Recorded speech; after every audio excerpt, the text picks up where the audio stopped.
Fundur settur í borgarstjórn Reykjavíkur 7. maí 2025 klukkan 12:04. Forsætisnefnd samþykkti á síðasta fundi sínum að fyrirkomulag borgarstjórnarfunda þegar ársreikningur Reykjavíkurborgar 2024 verður afgreiddur að hann yrði afgreiddur með sama sniði og árin 2022 og 2023. Fyrir árið 2024 liggur nú fyrir. Hann var lagður fram í borgarráði 10. apríl síðastliðinn og fullbúinn til endurskoðunar og vísað í borgarráði 2. maí til fyrri umræðu hér í borgarstjórn sem að fram fer í dag. Síðari umræðan verður þá eftir viku og ég ætla nú að gera svona grein fyrir helstu niðurstöðum. Ársreikningurinn settur fram með fylgigögnum, hann settur fram í 3 hlutum. Fyrsti hlutin ársreikningur A-hluta og samantekinn ársreikningur samstæðunar A- og B-hluta. Annar hluti inniheldur sjóði A-hluta borgarsjóðs, það aðalsjóð og eignasjóð, ásamt málaflokka yfirliti aðalsjóðs og þriðji hlutin inniheldur ársreikninga B-hluta fyrirtækja, en það eru þau fyrirtæki sem eru að hálfu eða meira í eigu Reykjavíkurborgar. Ársreikningnum fylgir skýrsla fjármála og áhættustýringarsviðs með nánari skýringum á niðurstöðum rekstrar, efnahags og sjóðstreymis. Þá hafa eftirtalin gögn líka verið lögð fram hér. Það umsögn endurskoðunarnefndar Reykjavíkurborgar, það endurskoðunarskýrsla ytri endurskoðanda sem Grant Thornton, það greinagerðir fagsviða A-hluta, greinagerðir B-hluta fyrirtækja, samantekt yfir breytingar á fjárhagsáætlun 2022 yfir árið, verkstöðuskýrsla nýframkvæmda yfir árið 2024 og greinargerð kynjaða fjárhags- og starfsáætlun. Samantekt yfir breytingar á fjárhagsáætlun 2024 var ég búin að nefna, já. Ytri endurskoðendur, Grant Thornton, gerðu grein fyrir niðurstöðum endurskoðunar sinnar í borgarráði 2. maí síðastliðinn og auk þessara gagna lögð fram sérstakara afgreiðslu ábyrgða- og skuldbindingayfirlit, yfirlýsingum stjórnarhætti og fjárhagslegar upplýsingar. Og ég bara mæli endilega með þessum gögnum öllum saman. Þetta mikil lesning en þetta skemmtilegt og fróðlegt allt saman. Að gerð og frágangi ársreiknings A-hluta og samstæðu A- og B-hluta komu einkum starfsmenn fjármála og áhættustýringarsviðs, en auðvitað fjölmargir starfsmenn fagsviðanna og fyrirtækjanna í B-hlutanum og endurskoðunarnefnd Reykjavíkurborgar og ytri endurskoðendur og innri endurskoðandi hafa auðvitað fylgst náið með allri vinnslunni. Þetta mikil vinna. Það mikil vinna að taka saman ársreikning í stóru fyrirtæki eins og Reykjavíkurborg Þetta mikið og mér finnst mikilvægt að þakka öllu þessu góðu fólki fyrir þeirra góðu störf. Þetta hefur allt saman verið kynnt endurskoðunarnefnd Reykjavíkurborgar og þau mæla með að þetta verði nú samþykkt. En ef við höldum áfram og förum aðeins inn í reikningin, þá við byrjum við á A- og B-hluta sem samantekinn reikningur A- og B-hlutans. Hann byggir á 5 ára áætlun fyrir árin 23 til 27 og þar skiptir hvert ár auðvitað lykilmáli, þannig að maður nái 5 ára áætlun. Við setjum okkur markmið og leggjum okkur fram við að forgangsraða fjárfestingum og þjónustu fyrir fólki í borginni. Við erum stolt af því. Reykjavík sterkt sveitarfélag í öðrum vexti og þess vegna gott að sjá að reksturinn þróast í rétta átt og hraðar heldur en áætlanir gerðu ráð fyrir. Þannig ég mun fara yfir þetta í dag og halda mig svolítið við stóru myndina og reyna að tala hratt en samt skýrt. Hér í rauninni helstu niðurstöður ef við tökum samantekinn reikning. Það ekstra niðurstaða samantekins reiknings A- og B-hluta var jákvæð 10,7 milljarða sem var 14,1 milljarði betri niðurstaða en árið 2023. Rekstrar niðurstaða fyrir fjármagnsliði og afskriftir sem EBITDA var jákvæð 63 milljarða sem 15 milljörðum betri niðurstaða en árið 2023. Og EBITDA í hlutfalli af tekjum var 23% og hækkar 4 stig á milli ára. Skuldaviðmið lækkar 6 stig á milli ára og 104% í hlutfalli af tekjum. Með Orkuveitu Reykjavíkur væri skuldaviðmið þó 153% í hlutfalli af tekjum. Svo því sé haldið til haga, en við hins vegar fylgjum lögum og reglum og teljum fram samkvæmt því. Ef við berum saman rekstrarliði árið 23 og 24 þá má sjá að tekjur ársins voru tæpum 26 milljörðum eða 10,3% lægri en á árinu 23. Útsvarstekjur hækkuðu 7,5 milljarða milli ára sem aðeins minna en áætlað var og fasteignagjöld 1,9 milljarð og ég fer betur ofan í þessar tölur á eftir þegar við förum ofan í A-hlutan betur. Framlag jöfnunarsjóðs hækkaði 3,6 milljarða og aðrar rekstrartekjur hækkuðu 12,8 milljarða. Þar hefur hækkun tekna Orkuveitunnar 5,6 milljarða meðal annars vegna hærri tekna heitu vatni og rafmagni, auk þess sem það tekjur A-hluta af sölu byggingaréttar voru rúmum 3 milljörðum hærri en árið áður. Rekstrargjöld án afskrifta jukust 10,4 milljarða eða 5,1% á milli ára og launakostnaður hækkaði milli ára 7,8 milljarða. Lífeyrisskuldbinding var tekjufærsla upp á 758 milljónir en var 4 milljarða gjaldfærsla árið 2023. Ástæðuna fyrir tekjufærslu má að mestu rekja til meiri ávöxtunar eigna lífeyrissjóðsins sem var nú LSRB og við ákváðum að leggja niður hér í borgarstjórn og gera að R-deild inn í brú.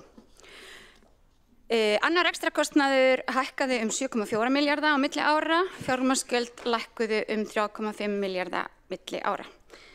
Ég vek athygli á því að heildareignir A- og B-hluta Reykjavíkurborgar nema nú 979 milljörðum. Eiginfjárhlutfall Reykjavíkurborgar samstæðu þegar við tökum saman A- og B-hluta 46,4% og hreinar vaxtabirandi skuldir 372 milljarðar. Hér sjáum við mynd rekstrar, við sjáum hér þróun rekstrar niðurstöðu A- og B-hluta og þróun EBITDA-nar frá árinu 2020. Við sjáum að þetta allt saman að þróast í betri átt.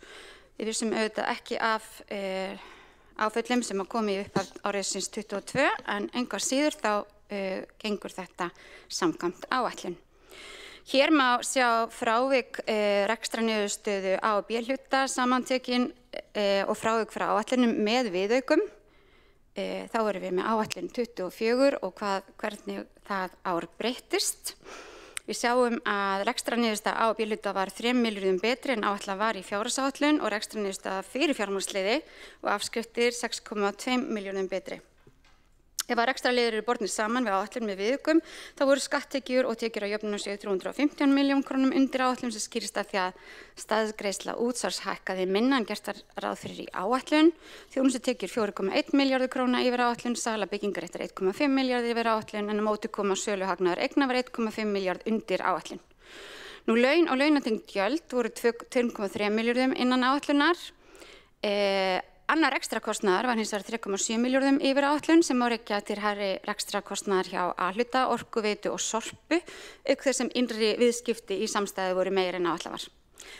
Breyting lífeyrissjóðsskuldbindinga 2,9 milljörðum innan áætlunar, gangurisbreytingar hjá Orkuveitunni þróast með öðrum hætti en gert ráð fyrir í fjárhagsáætlun, enduðu með 413 milljóna gjaldfærslu en í áætlun var gert ráð fyrir 1,7 milljarða tekjufærslu. Hækst hefur á hækkun fasteignaverðs og matsbreyting fasteigna félagsbústaða 2,8 milljörðum króna en var 2,5 milljörðum lægri en áætlað var. Þetta sjáum við allt á þessari fallegu mynd. Ef við horfum á fjármagnsliðina þá var fjármagnsliður A- og B-hluta neikvæður tæpa 26 milljarða. Vaxtagjöld og verðbætur 29 milljarðar og þar af voru verðbætur 13 milljarðar og frá ársbyrjun hækkaði vísitala neysluverðs 4,75 samanborðið við það sem gert var ráð fyrir í áætlun sem var 5,6%. Þannig að fjármagnskostnaðurinn lækkaði og var 3,4 milljörðum lægri á árinu heldur en árið á undan. Þar munar auðvitað mestu lægri vaxtagjöld og verðbætur. Og ég held að þarna megi sé árangur þeirra ákvarðana að standa samkomulega á vinnumarkaði hóflega launahækkanir og aðgerðir til að styðja barnafjölskyldur á móti því að við höfum séð það að það hefur skilað lægri verðbólgu og þar með vöxtum. Nú meðalverð á álverði hafði hækkað 6,6% á árinu 2024 og gjaldfærsla vegna innbyrðar álafleiðu í orkusamningum nam 1,2 milljarði króna. Gangverðisbreytingar innbyggðra áleiðla í orkusölu samningum, álafleiðan svo kölluð, gengismunur hjá Orkuveitu hafði jafnan mikinn áhrif á fjárhagslega A- og B-hluta og í ár var gjaldfærsla vegna álafleiðu 1,2 milljarðar en tekjufærsla vegna gengismunar nam 813 milljónum króna. Þetta sjáið þið hér á þessari mynd. Matsbreyting fjárfestingaeigna sem eru verðbreyting á þeim fasteignum sem félagsbústaðir sem eru ætlaðar til útleigu fylgir fasteignamati og getur sveiflast eins og meðfylgjandi mynd sýnir. Matsbreyting fjárfestingaeigna á síðastliðnu ári voru 2,8 milljarðar króna eða 2,5 milljörðum lægri en áætlað var en það hefur hækst á hækkun húsnæðisverðs sem við gleðumst líka yfir sem er eitt af því sem við stefndum að. A- og B-hluti samantekinn reikningur handbært fé hækkaði á árinu 7 milljarða, veltufé frá rekstri 40,3 milljarða, fjárfestingar brúttó námu 58 milljörðum, greitt gatnagerðargjöld og seldur byggingaréttur 8,3 milljörðum, lántaka og nýstofnframlög 51,8 milljarði á árinu og afborganir lána og leiguskulda 32,5 milljörðum króna.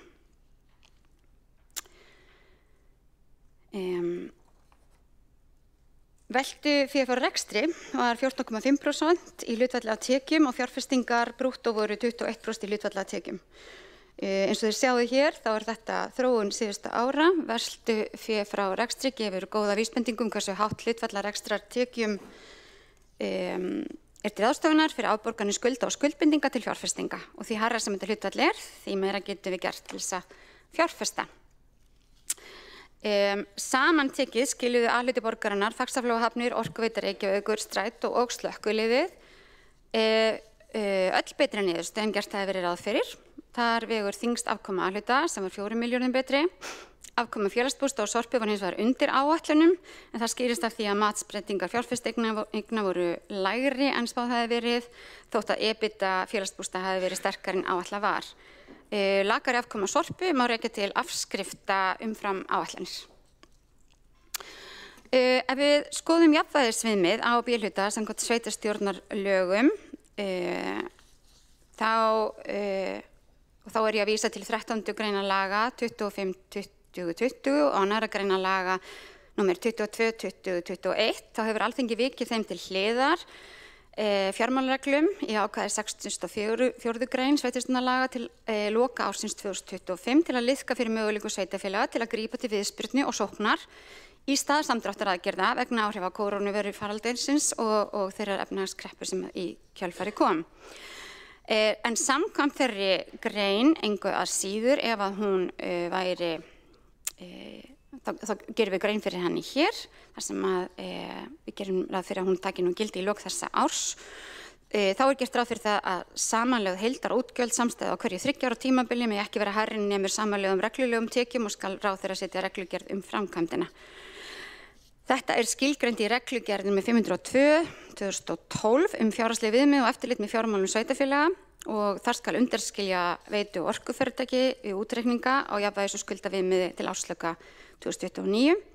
Samanber reglugerð 1195 2024. Við sjáum það að jafnvægisviðmið Reykjavíkurborgar án Orkuveitu Reykjavíkur jákvætt 4 milljarða. Og í rauninni hefur Orkuveitan ekki þar stærstu áhrifin. Ef við horfum á skuldaviðmiðið þá er það samkvæmt sveitarstjórnarlögum, samkvæmt 64. grein, þá skulu skuldir og skuldbindingarsamstæðu vera hlutfall af reglubundnum tekjum innan við 150%. Og ráðherra setur reglugerð framkvæmd þessa og við sjáum það að skuldaviðmið A- og B-hluta án Orkuveitu Reykjavíkur lækkar á milli ára. Það var 110% á síðasta ári en er 104%. En það auðvitað þetta bráðabirgðaákvæði sem ég nefndi áður sem að gildir út þetta ár, en við þurfum þá ekki að hafa áhyggjur af enda stendur borgin sterkt. Ef við förum aðeins yfir í A-hlutann, þá það samantekið hér. Það var auðvitað viðsnúningur á rekstri A-hluta á milli áranna 24 og 23. Hann var meiri en við gerðum ráð fyrir, þó við gerðum ráð fyrir jákvæðri niðurstöðu. Heildarviðsnúningurinn var 9,7 milljón betri. 9,7 miljónum betri rekstrar niðurstaða heldur en við gerðum ráð fyrir. Grunnreksturinn, það rekstrar niðurstaða fyrir fjármagnsliði og afskriftir, svokölluð EBITDA, var jákvæður 18,2 milljarðar sem var 10,2 miljónum betri niðurstaða en fyrir ári síðan, en 3 miljónum betri en gert var ráð fyrir í áætlun. Tekjurnar jukust 10,2% eða 18 milljarða frá árinu 2023 en gjöld án afskrifta og breytinga lífeyrisskuldbindinga jukust 7,6% eða 12,4 milljarða á sama tíma.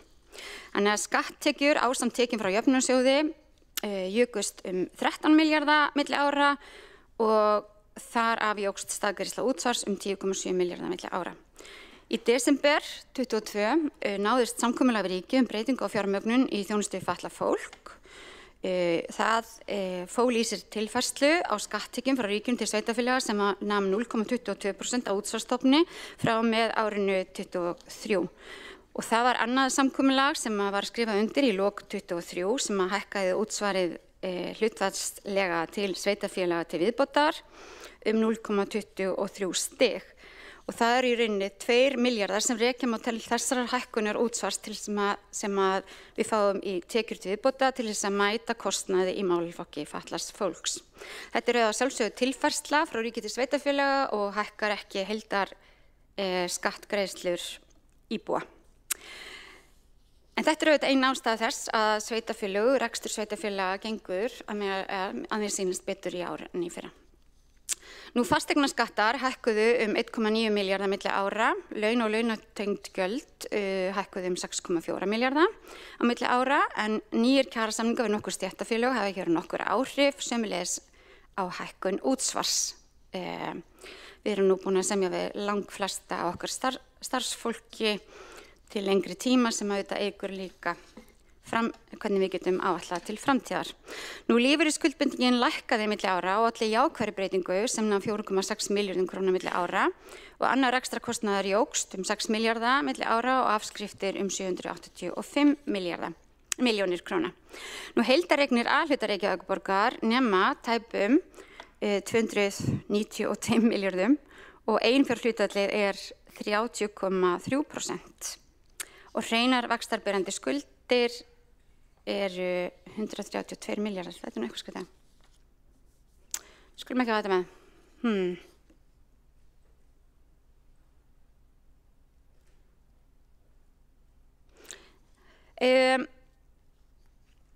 Í fjárhagsáætlun var rekstrarniðurstaðan, ef við förum í hana, rekstrarniðurstöðu A-hluta. Í fjárhagsáætlun var gert ráð fyrir því að rekstrarniðurstaðan yrði jákvæð 650 milljónir króna á árinu. Rekstrarniðurstaða A-hluta var 4 milljónum betri en áætlað var. Samanlagt voru skatttekjur og jöfnunarsjóðstekjur að mestu í samræmi við áætlanir. Tekjur vegna skattbreytinga ásamt niðurfærslum og afskrift skatttekna voru 2,9 milljarðar eða 1,5 milljarða undir áætlun. Nú framlög jöfnunarsjóðs voru 1,2 milljarði yfir áætlun og skýrist af hærri útsvarstekjum á landsvísu en áætlað var. Aðrar tekjur hækkuðu 3 milljarða, þar af voru endurgreiðslur frá ríki og öðrum sveitarfélögum 2 milljarða yfir áætlunum en kemur fram sem aukin rekstrarkostnaður á móti þar sem það þá verkefni sem að Reykjavíkurborg að taka að sér að sinna fyrir annars vegar ríki og hins vegar önnur sveitarfélög. Einnig voru þjónustutekjur 1,4 milljörðum hærri en áætlað var. Og sala byggingaréttar var 5,5 milljarðar, 1,5 milljarði yfir áætlun og söluhagnaðurinn 1,5 milljarði undir áætlun. Annar rekstrarkostnaður 2,9 milljörðum eða 4,2% umfram fjárheimildir, tekjur koma á móti þess að hlutakostnaður, helstu frávikinn frá áætlunum í öðrum rekstrarkostnaði vegna leik- og grunnskólarekstrar, vegna vistgreiðslna barna og vegum barnaverndar sem voru 1,3 milljarða yfir fjárheimildum, rekstrars umhirðu og borgarlands aðalega vegna vetrarþjónustu sem var 1,1 milljarði umfram fjárheimildir. Afskriftirnar voru 9,6 milljarðar og voru 200 milljón krónum yfir fjárheimildum. Breyting lífeyrisskuldbindinga var til lækkunar, nam tekjufærslan 846 milljónum en í áætlunum var gert ráð fyrir 2,1 milljarða gjaldfærslu. Og lífeyrissjóður starfsmanna Reykjavíkurborgar, LSRB, var sameinaður brú lífeyrissjóð í ársbyrjun og nú deild brúar lífeyrissjóðs og góð ávöxtun var af eignum deildar sem leiddi til þess að tryggingafræðileg skuldbinding lækkaði þessa 2,3 milljarða króna í desember. Voru síðan undirritaðir nýjir kjarasamningar sem hafa áhrif og voru fyrir utan þetta tryggingafræðilega mat. En þar sem að þessar launahækkanir tilhörðu árinu 2024 voru áhrifin á skuldbindinguna metin og var gerð varúðar gjaldfærsla upp á 1,2 milljarða í ársreikningi. Þannig að gert ráð fyrir því í þessum reikningi. Fjármagnsgjöld nettó námu 3,8 milljörðum eða 1,2 milljarður krónum undir áætlun. Nú, ef við förum og skoðum rekstur málaflokka aðalsjóðs án lífeyrisskuldbindinga, það var samantekið í jafnvægi á árinu að teknu tilliti til jákvæðrar stöðu á sameiginlegum kostnaði. Og þar má í rauninni nefna það að rekstur skóla- og frístundasviðs var 2,5 milljarði yfir fjárheimildum, en skýrist af stórum hluta af fjárheimildum sem voru frá árinu vegna nýs leikskólalíkans sem ekki tókst að klára árinu en mun taka gildi og hefur tekið gildi á þessu ári. Og það skýrir 1,7 milljarð af þessari umframkeyrslu. Velferðarsvið ánbundanliða var 1,8 milljarða yfir fjárheimildum og eins og ég sagði hér áðan þá var það sérstaklega vegna vistgreiðslna vegna barna með fjölþættan vanda. Frávik á eignasjóði skýrist að mestu af hærri tekjum af sölu byggingaréttar og lægri sölu hagnaði eigna. Nú í síðasta dálki töflunar má sjá hversu hátt hlutfall af skatttekjum. Það útsvari og fasteignaskattir varið til viðkomandi málaflokka. Nettó útgjöld til þeirra námu 177 milljörðum en skatttekjur að hluta ásamt framlögum frá jöfnunarsjóði 162 milljörðum. Við sjáum hér lántökur að hluta og skuldir. Lántökurnar á árinu voru 16,2 milljarðar, nýjar leiguskuldir 809 milljónir, afborganir lána, leiguskulda og lífeyrisskuldbindinga námu 14,9 milljörðum og verðbæturnar voru 4,5 milljarðar króna.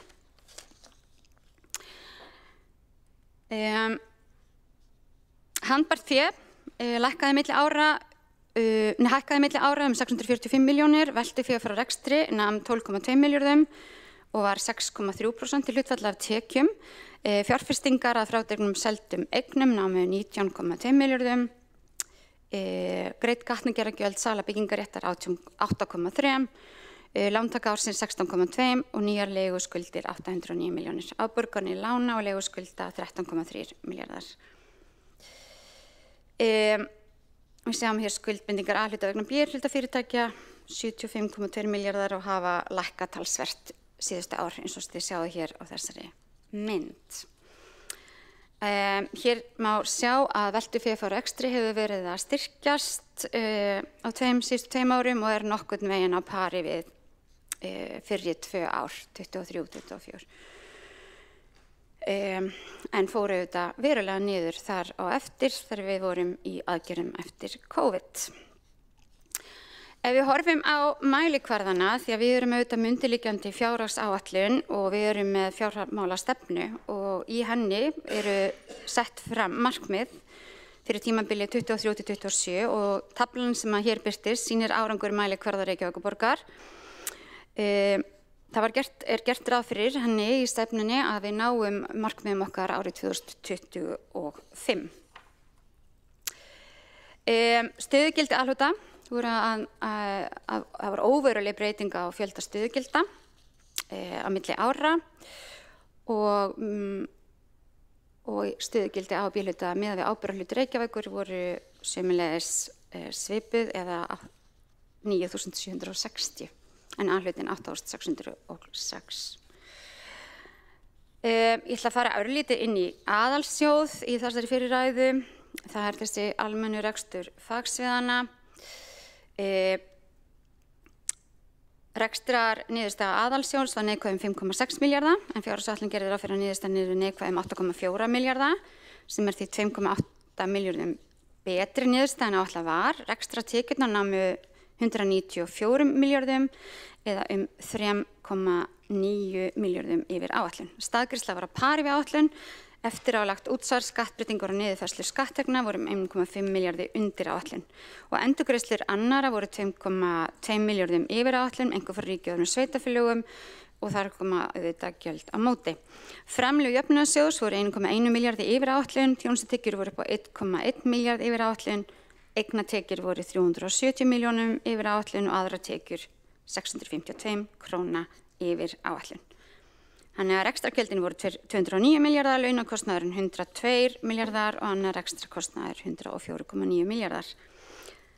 Netto fjármunatekjur voru 6,9 milljarðar. Eignasjóðurinn á að annast rekstur á mannvirkjum og opnur svæðum borgarinnar og leigir síðan fagstöðum borgarinnar húsnæði og ef við horfum á hann þá síðastliðið ár jákvætt 10,4 milljarða. Það var gert ráð fyrir því að hann jákvæður 9,1 milljarð í fjárhagsáætlun. Niðurstaðan var því 1,3 milljarði betri en gert ráð fyrir.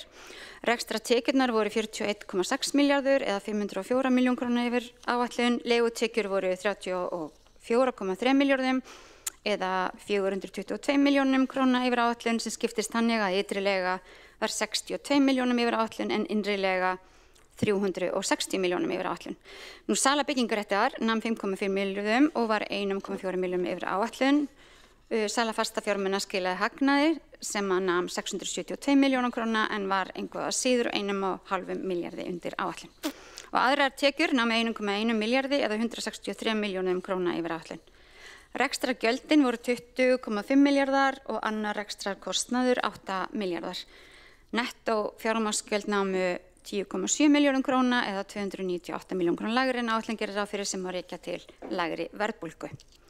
Ég hef nú farið yfir meginstærðirnar í A-hluta, aðalsjóði og eignasjóði.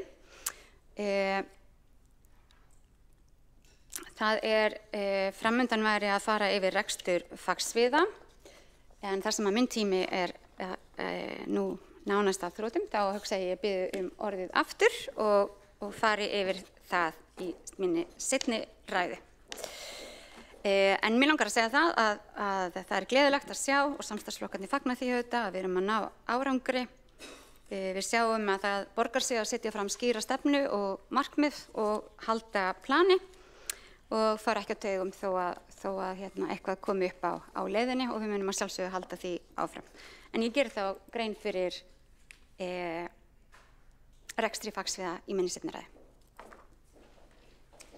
Heiða Björg Hilmisdóttir, borgarstjóri, hefur lokið máli sínu. Kjartan Magnússon, borgarfulltrúi, hefur óskað eftir að veita ansvar. Forseti, góðir borgarfulltrúar, ég þakka borgarstjóra fyrir þessa yfirferð á ársreikningi og það rétt hjá henni, það að mjög mörgu að hyggja þarna. Þrátt fyrir að staðan hafi komið betur út árin 2024 en 2023, þá reksturinn vandasamur og það erfitt að halda því fram að hann sé sjálfbær við þessar aðstæður. Það margt sem þarna áhrif á. Mig langar til að spyrja út í eitt slíkt atriði. Það þessi að reiknaðar lífeyrisskuldbindingar skuli lækka svona mikið á milli ára samanber skýringu nr. 24 í ársreikningnum. Það verið gaman að fá skýringu á þessu vegna þetta töluvert mikil skekkja og það sæti líka furðu að þrátt fyrir kjarasamninga við kennara sem voru þarna í farvatninu áramótin og vita var að þeir myndu fá verulega kjarabætur, að þá skuli samt reikna lífeyrisskuldbindingar lækka og þá hlýtur hún að vera vitlaust reiknuð út í árslok 2023 í ársreikningunum sem var lagður fram fyrir ári og það verið gaman að fá upplýsingar um það, eða ekki gaman, það verið fróðlegt að fá upplýsingar um það, hver þessi skekkja er. Ég held að það sé mjög mikilvægt að við fáum að sjá töluna hver hún hefði átt að vera í árslok 2023 og hvað skekkjan var mikil þá sem hefur svona mikil áhrif núna. Kjartan Magnússon, borgarfulltrúi, hefur lokið við að veita ansvar. Svara þá ansvari Heiða Björg Hilmisdóttir, borgarstjóri. Ég þakka fyrir spurninguna og sjálfsagt að líka senda alla spurningar sem borgarfulltrúar kunna að hafa til mín eða fjármálasviðs, ef ekki beggja.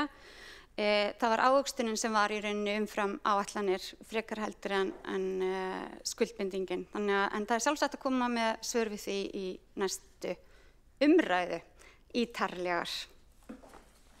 Heiða Björg Hilmisdóttir, borgarstjóri, hefur lokið við að svara andsvari. Telst þá andsvörum lokið og næsta mælendaskrá er borgarfulltrúi Hildur Björnsdóttir.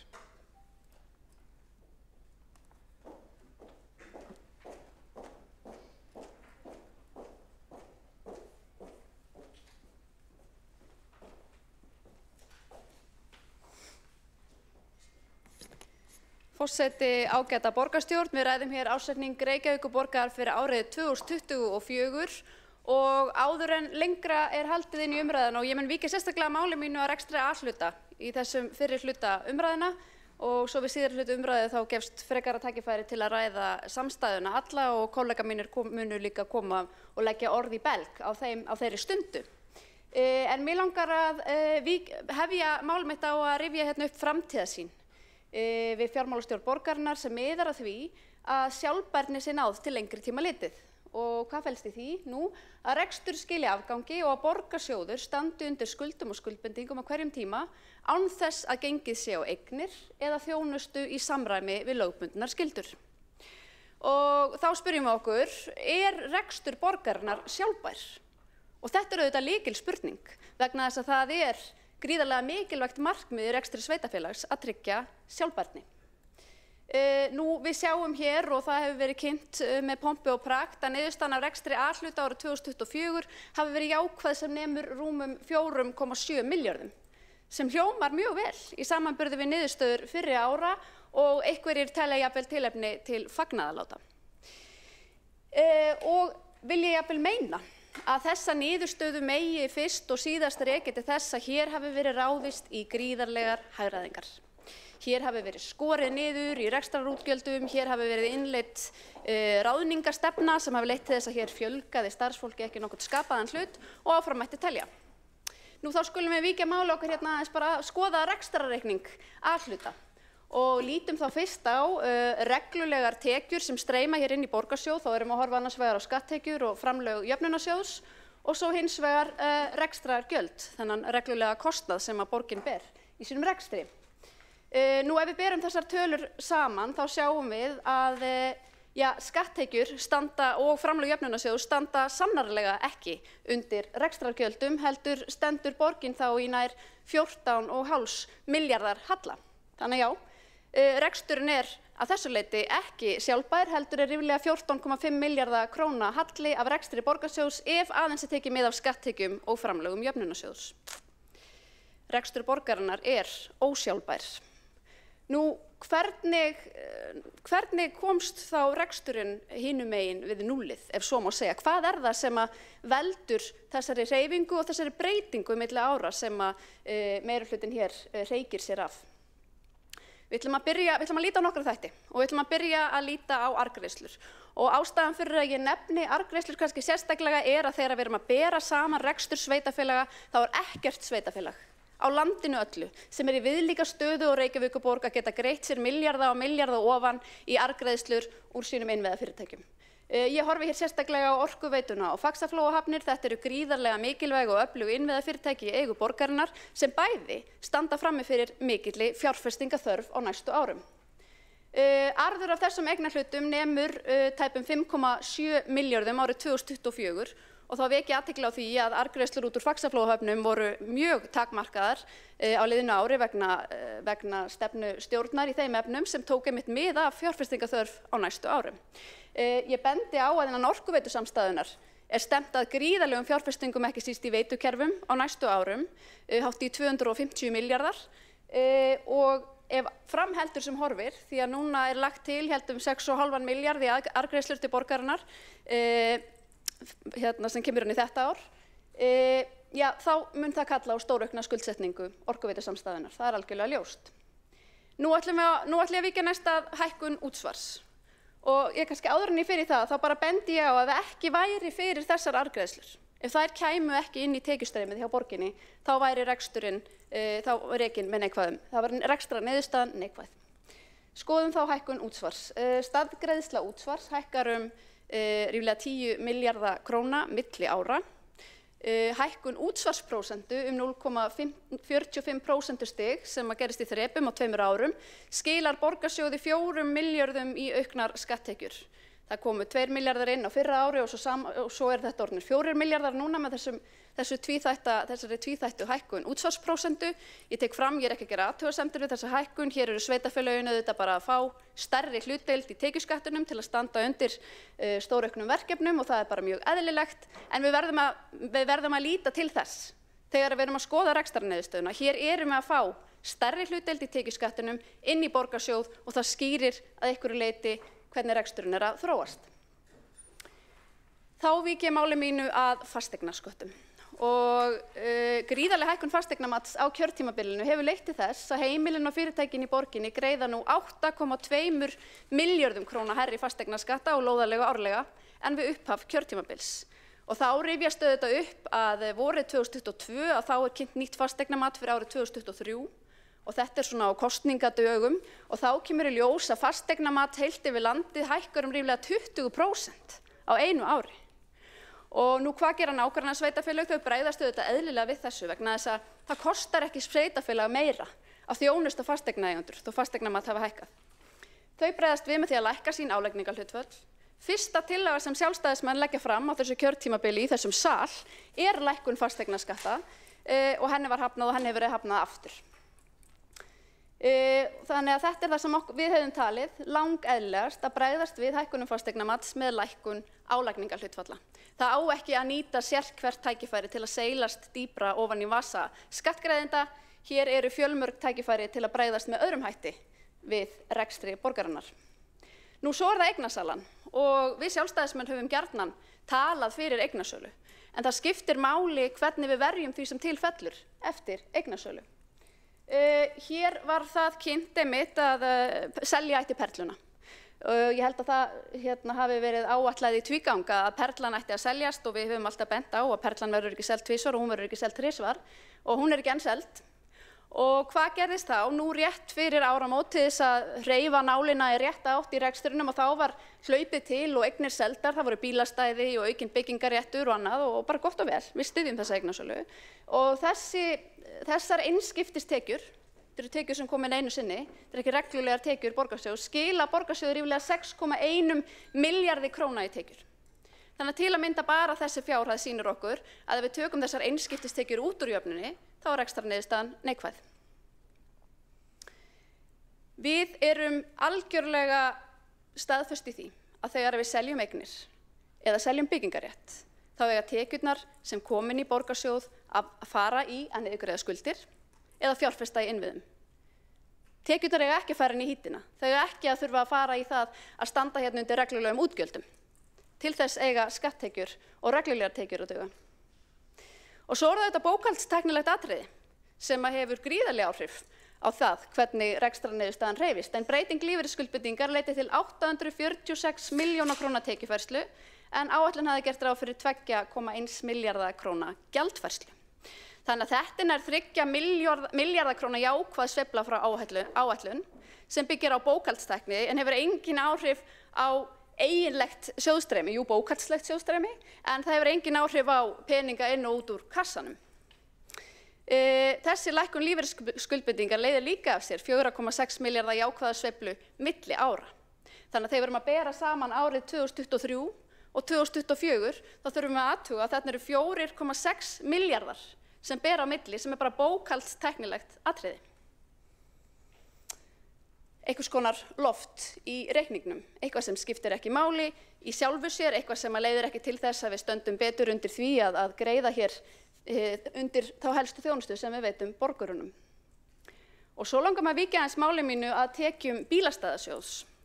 Vegna þess að við þekkjum það öll að hér á þessu kjörtímabili þá hafa verið gerðar gríðarlegar breytingar á gjaldsvæðum og gjaldskyldu með bílastæði.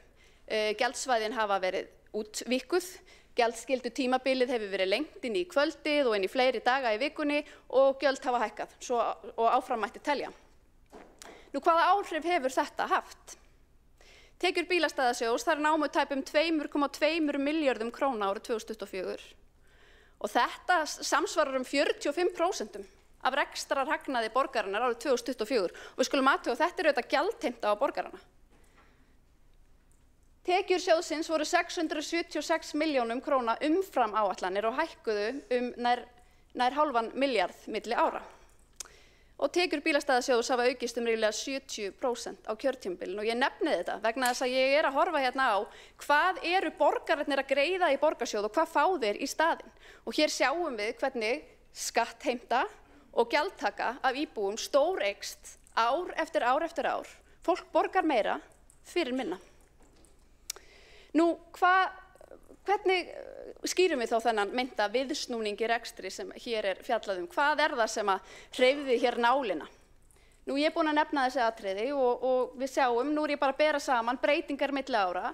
Hér sjáum við hækkun útsvars milli ára, rúmlega 10 milljarðar, fasteignaskattar hækka milli ára 2,9 milljarðar tæplega, arðgreiðslur lækka milli ára, svo ég bara gæti sanngirni hér og það verkna breytinga hjá Faxaflóhöfnum, það lækka milli ára og ég dreg þær frá heildarupphæðinni. Eignasala, hún 3 milljörðum herri enn í fyrra. Breyting lífeyrisskuldbindingar, hún sveiflast 4,6 milljarða milli ára og tekjur bílastæðasjóðs nær hálfur milljarður sem það fer upp milli ára. Þannig að við erum að sjá hreyfingar milli ára sem hafa jákvæð áhrif á þróun tekna nema 21,1 milljarði króna. Þetta eru auknar tekjur sem borgarsjóður að sækja. Og það ekki skýringin á viðsnúningnum? Að hér verið að greiða aukna skatta inn í borgarsjóð, hér gjaldtaka af borgurunum meiri, hér eru bókhaldstæknileg atriði sem hafa áhrif og hér verið að selja eignir. En hvað þá með rekstrakostnaðinn? Hvernig fór með þessar hagræðingaaðgerðir sem hér voru boðaðar og voru svo stórkostlegar og áttu að vera einhverjar þar mestu frá hruni? Voru það ekki þær sem áttu að hafa skilað þessum viðsnúningi eða hvernig var nú það? Nú, laun og launatengd gjöld hækka 6,5% milli ára og hér dugir ekkert að benda á kjarasamninga. Því hér voru undirritaðir stöðugleikasamningar sem miðuðu að hóflegum launahækkunum. Hér eitthvað meira, annað og meira sem kemur við sögu. Annar rekstrarkostnaður, hann hækkar 9% milli ára og samanlagt hækka þessi liður tæpa 12,5 milljarða milli ára.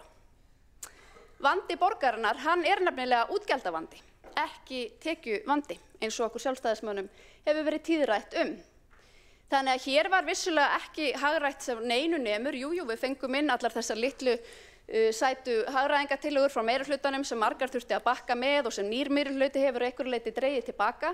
En þær hreyfðu ekki nálina. Hagræðingin, viðsnúningurinn, breytingin í rekstrinum, hún sótt í bókhaldstæknilega atriði og beint í vasa skattgreiðenda. Rýnum þá ákveðna stærð sem ég hef alltaf mikinn áhuga á. Það starfsmannafjölgun. Því hér hafa fulltrúar haldið því fram að starfsmönnum hafi ekki fjölgað eða stöðugildum hafi ekki fjölgað sem svona haganlegt orðaval. Nú, ég ætla að minna hérna á þessa línu sem voru ákveðin varnaðarorð frá fjármálaskrifstofu í fjárhagsáætlun fyrir 2023 ef ég man rétt. Þar sagði starfsmönnum borgarinnar hefur fjölgað á síðustu árum nokkuð umfram lýðfræðilega þróun. Og þar var bent á 25% fjölgun starfsmanna á 5 ára tímabili en yfir sama tímabil hafði íbúum aðeins fjölgað 10%. Og þetta þótti nokkuð svona, slæm þróun, óæskileg þróun. Þarna þurfti að bregðast við og meiri hluti í upphafi þessa kjörtímabils kynnti nýjar ráðningarreglur. Hér ætti ekki að ráða í ónauðsynleg störf og við ættum ekki að þurfa að sjá tölur af þessum toga. Hvernig var hins vegar þróunin árið 2024? Hjá A-hluta Reykjavíkurborgar voru starfandi 11.576 starfsmenn í árslok 2024 en þeir voru 10.681 við lok árs 2023. Nú þetta gefur okkur þann veruleika að starfsmönnum fjölgaði 895 eða 8,4% á síðastliðnu ári en íbúum fjölgaði aðeins 1,9%. Fyrir hverja 2,8 einstaklinga eða höfum þá 3 sem fluttu til borgarinnar var ráðinn 1 starfsmaður.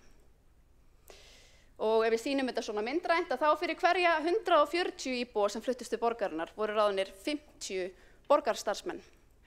Og ég held að það þurfi ekkert að vera sérlega talnaglöggur eða skynsamur til þess að átta sig á því að þetta ósjálfbær þróun, þetta óæskileg þróun og hér erum við að sjá starfsmönnum fjölga á áður óþekktum hraða.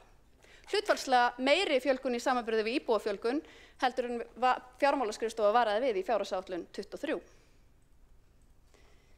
Nú, við sjálfstæðismenn höfum í gegnum árin talað mikið fyrir hagræðingum og eignasölum og rekstrarútboðum og nú sjáum við fleiri flokka kynnast slíkar hugmyndir og sumar eru bara gamlar hugmyndir okkar sem hafa verið felldar og allt í góðu. Það bara alltaf ánægjulegt þegar fleiri koma á jákvæðan og uppbyggilegan vagn. Svo í stiklinu og stóru og tillögur okkar eru mun fleiri. Við höfum lagt til eignasölu, við höfum lagt til að malbikunarstöðin Höfði, sala á henni verði undirbúin. Við höfum lagt til sölu ljósleiðarans og við höfum lagt til sölu á bílastæðahúsum borgarinnar, svo eitthvað sé nefnt. Þessi eignasala af þessum toga gæti skila borgarsjóði minnst tugum milljarða króna sem ætti verja til niðurgreiðslu skulda og innviða fjárfestinga. Við höfum lagt til rekstrarútboð á sorphirðu borgarinnar, á fjölskyldu- og húsdýragarðinum og á stafrænu umbreytingunni. Vegna þess að núna starfa 180 manns við stafræna umbreytingu borgarinnar. Það gríðarlegur fjöldi. Það hefur verið nefnt að hér sé ekki stærsta hugbúnaðarhús landsins og það hlýtur að vera áhyggjuefni. Og ég veit að eitthvað af þessu er útvistað en það hljóta að vera fleiri tækifæri til að útvista verkefnum. Nú við höfum líka í gegnum tíðina lagt fram margvíslegar hagræðingatillögur. Við höfum talað fyrir fækkun borgarfulltrúa.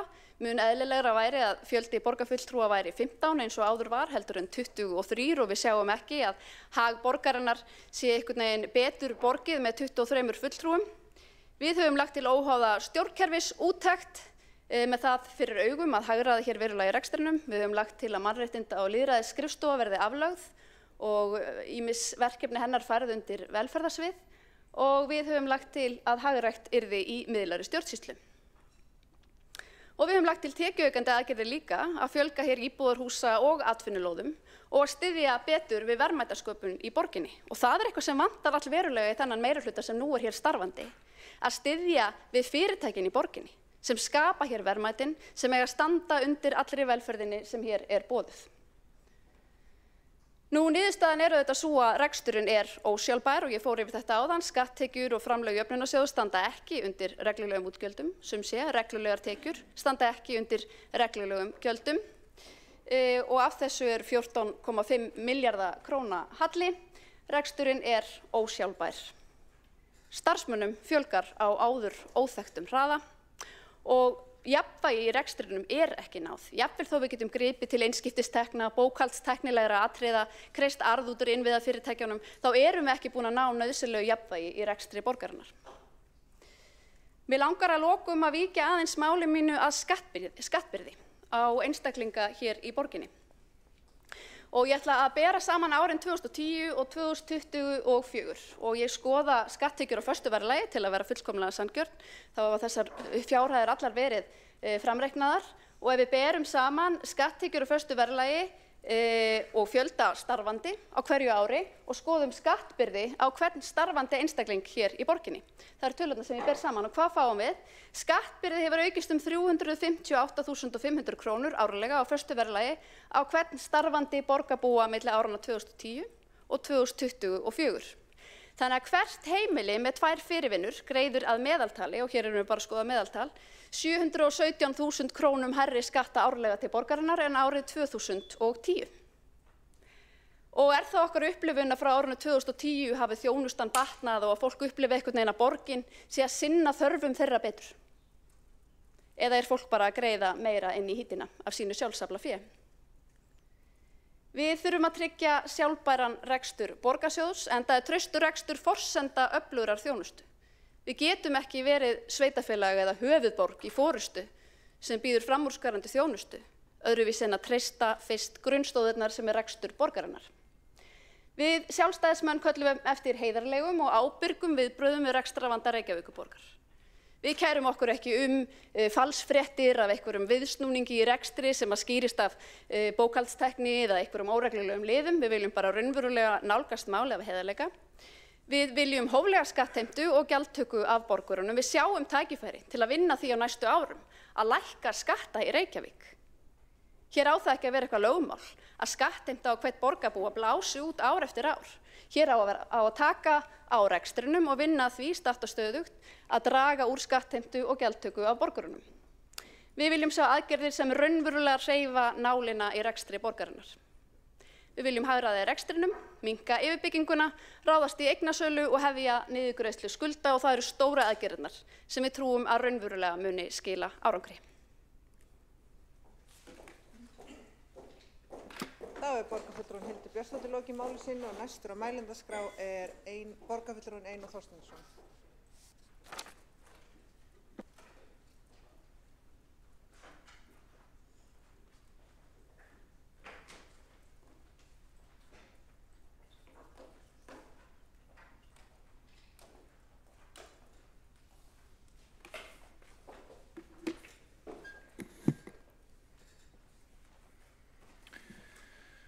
Forseti, ágæta borgarstjórn.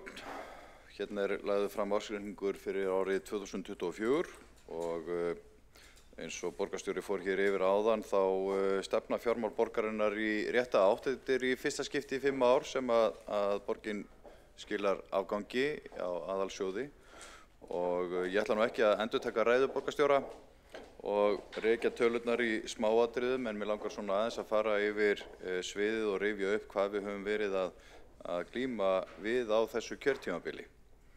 Í upphafi kjörtímabils blasti við borgarstjórn umtalsverður halli hátt í 16 milljarðar á aðalsjóði og þá var gerð áætlun það að ná niður hallanum og snúa honum í afgang. Og þá strax örfáum mánuðum eftir kosningar réðust við í þessar vinsælu og margræddu hér í borgarstjórn hagræðingaraðgerðir, 100 hagræðingaraðgerðir til viðbótar við almenna hagræðingakröfu á sviðin. Og sú aðferð var gagnleg fyrir okkur hér í borgarstjórn. Við fengum í fangið margar tillögur til að takast á pólitískt og margt smátt gerði eitt stórt. Og niðurstaðan frá fjárhagsáætlun 2023 til 2024 var ríflega 10 milljarða viðsnúningur. En aðalsjóður borgarinnar var enn í 5 milljarða halla. Og fjárhagsáætlun síðasta árs gerði ráð fyrir því að skila borgarsjóði í afgangi og það gleðilegt að það markmið hafi náðst. Nú A-hlutinn rekinn með tæplega 5 milljarða afgangi og samstæðan tæplega 11 milljarða afgangi og þetta 14 milljörðum betri niðurstaða en árið áður 2023. Skuldaviðmiðið samstæðunar lækkar fyrir 110 í 104% og EBIT-an styrkist og þetta allt saman í rétta átt. Við höfum þurft að draga saman fjárfestingar á þessu kjörtímabili enda spilaði saman á mjög neikvæðan hátt bæði vantrú markaðarins á fjármálum borgarinnar í ljósi undangengins hallareksturs og svo almennt efnahagsástand í landinu. Verðbólga og háir vextir gerðu að verkum að það var óskynsamlegt að taka lán til fjárfestinga og veltufé frá rekstri var ekki nægilegt til þess að standa undir þeim fjárfestingum sem við hefðum viljað fara í. Þess vegna með hagsmuni borgarbúa að leiðarljósi drógum við úr lántökunni til þess að skuldsetja ekki borgarbúa til lengri tíma með afar óhagstæðri lántöku. En við höfum þó verið sammála það að standa vörð uppbyggingu í skólamálum og viðhaldi skólabygginga og svo fjárfestingum fyrir húsnæðisuppbyggingu. Þetta hefur verið svona megin þungin í fjárfestingunni hjá okkur á þessu tímabili.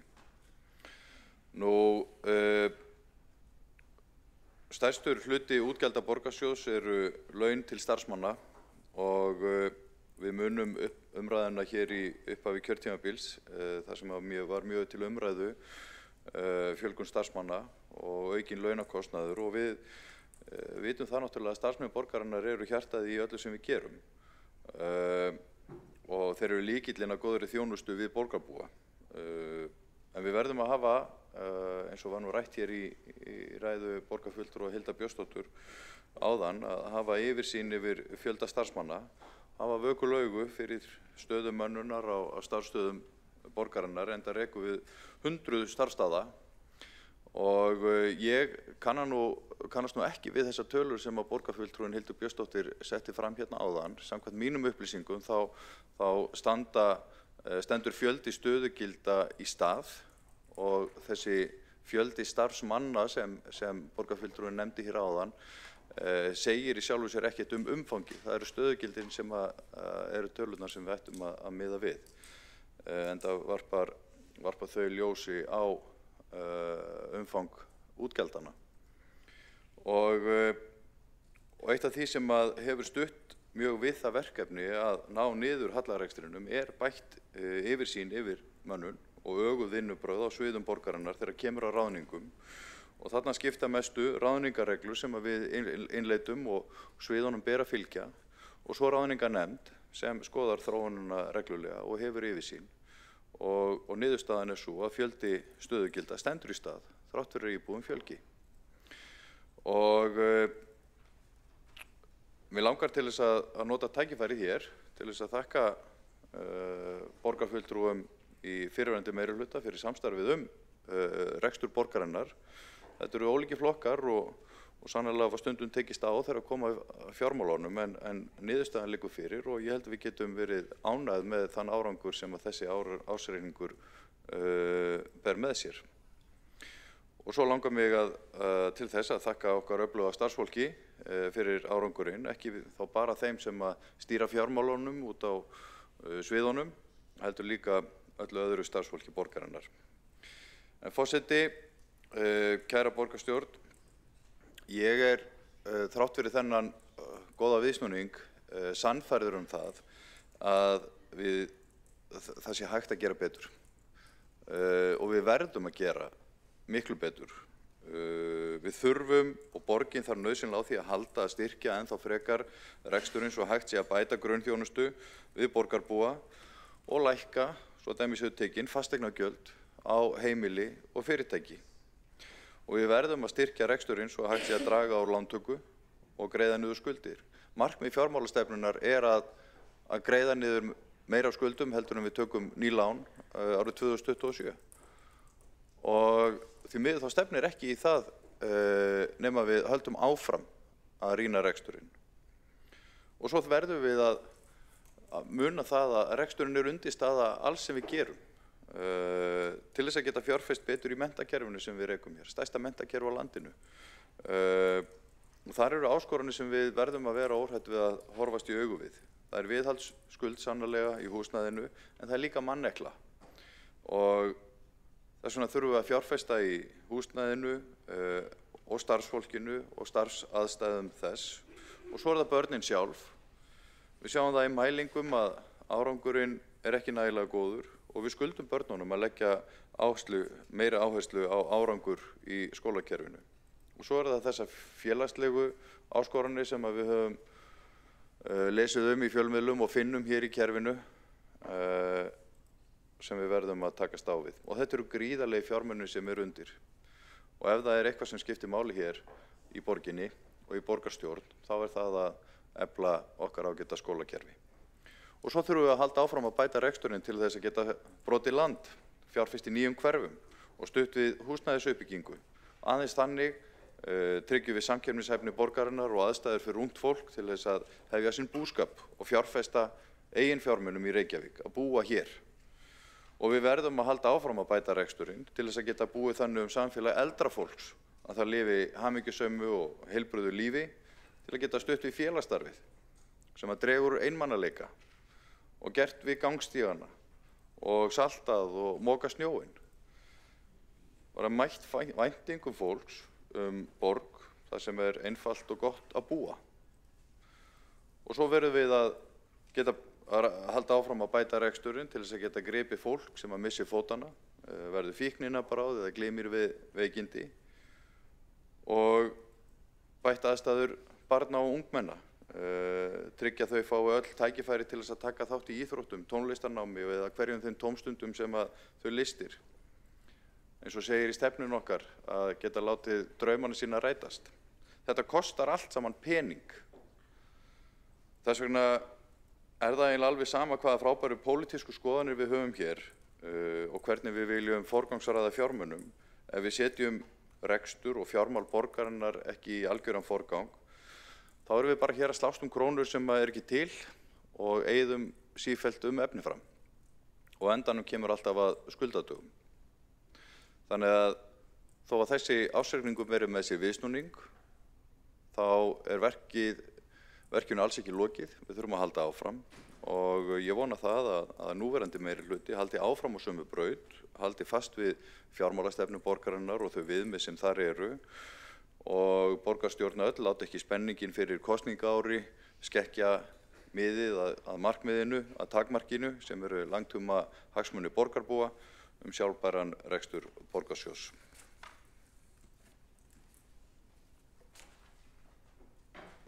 Borgarfulltrúi Einar Þorsteinsson hefur lokið máli sínu. Einn borgarfulltrúi hefur óskað eftir að veita andsvar. Hildur Björnsdóttir.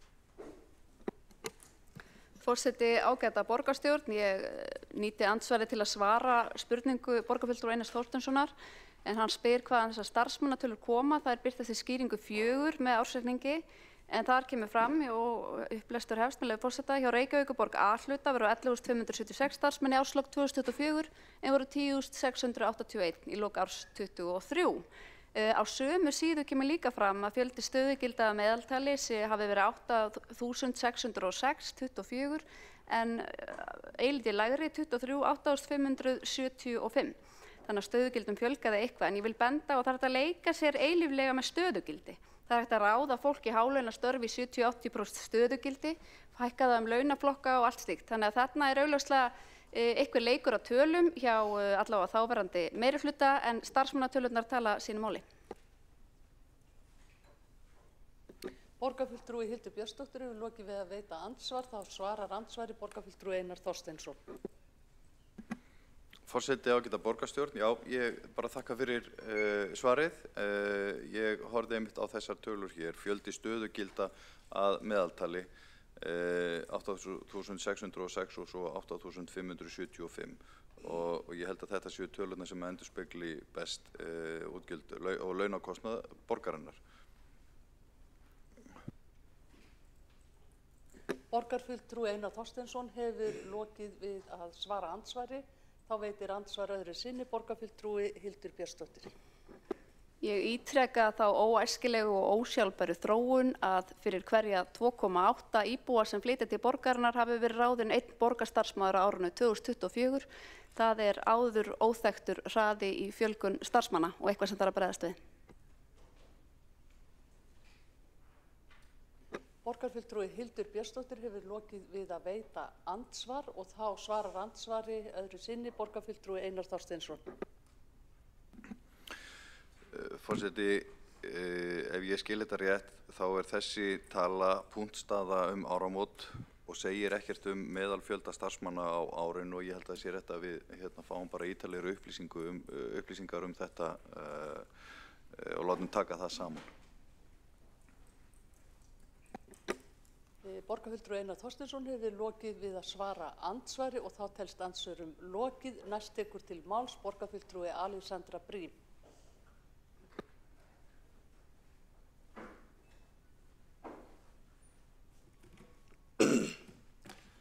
Forseti, borgarstjórn og aðrir áheyrendur. Nú er ársreikningur borgarinnar fyrir árið 2024 komin út og það vefst ekki fyrir neinum að þetta er mjög jákvæður ársreikningur. Borgarstjóri fór bara mjög vel yfir það hér áðan.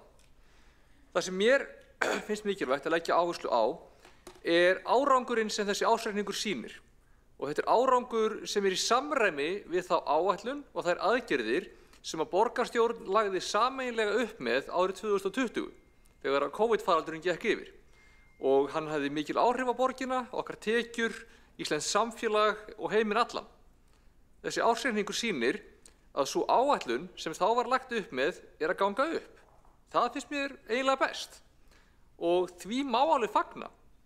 En þetta plan, eins og sum muna, var kynnt þverpólitískt á sínum tíma og kallaðist græna planið.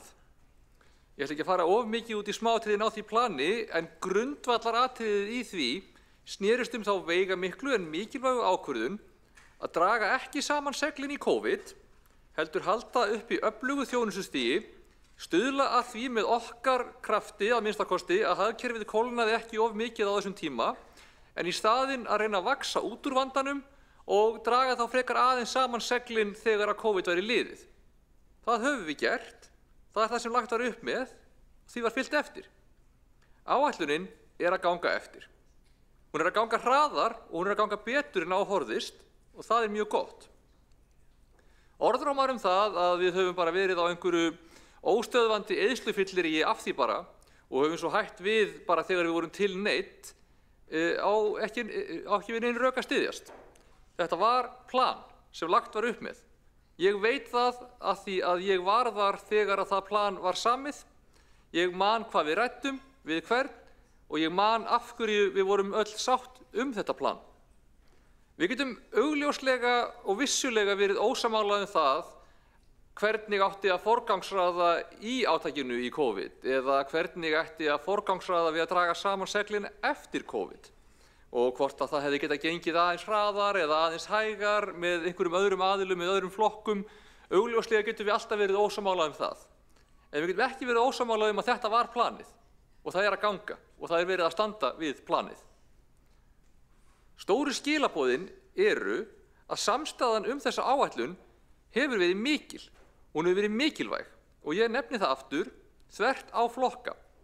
Og það ekki vegna þess bara að allir séu svo góðir vinir eða eitthvað svoleiðis, þó við getum alveg verið það, heldur þetta einfaldlega vegna þess að þetta skynsamlegt plan.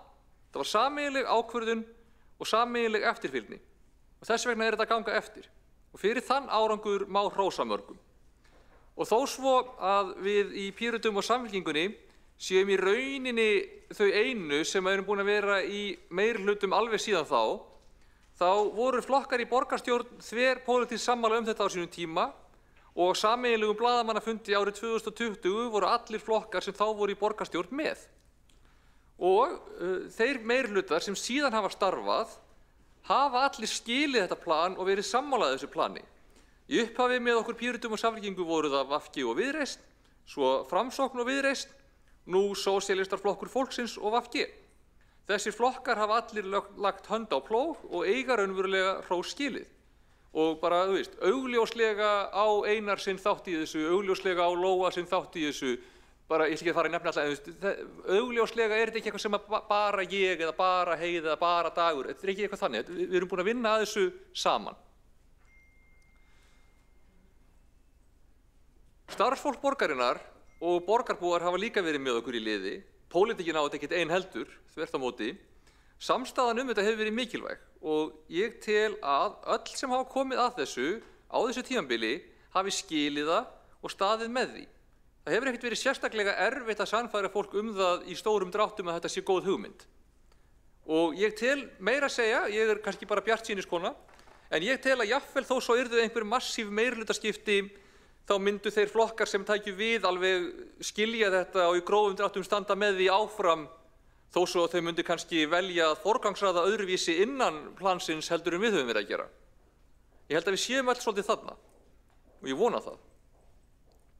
Ég tel meira að segja að Sjálfstæðisflokkurinn og Miðflokkurinn sem voru með okkur í þessari yfirlýsingu árið 2020 hafi skilið þetta þá og gerir það enn þó þau hafi ekki tekið þátt í meirihlutum síðan.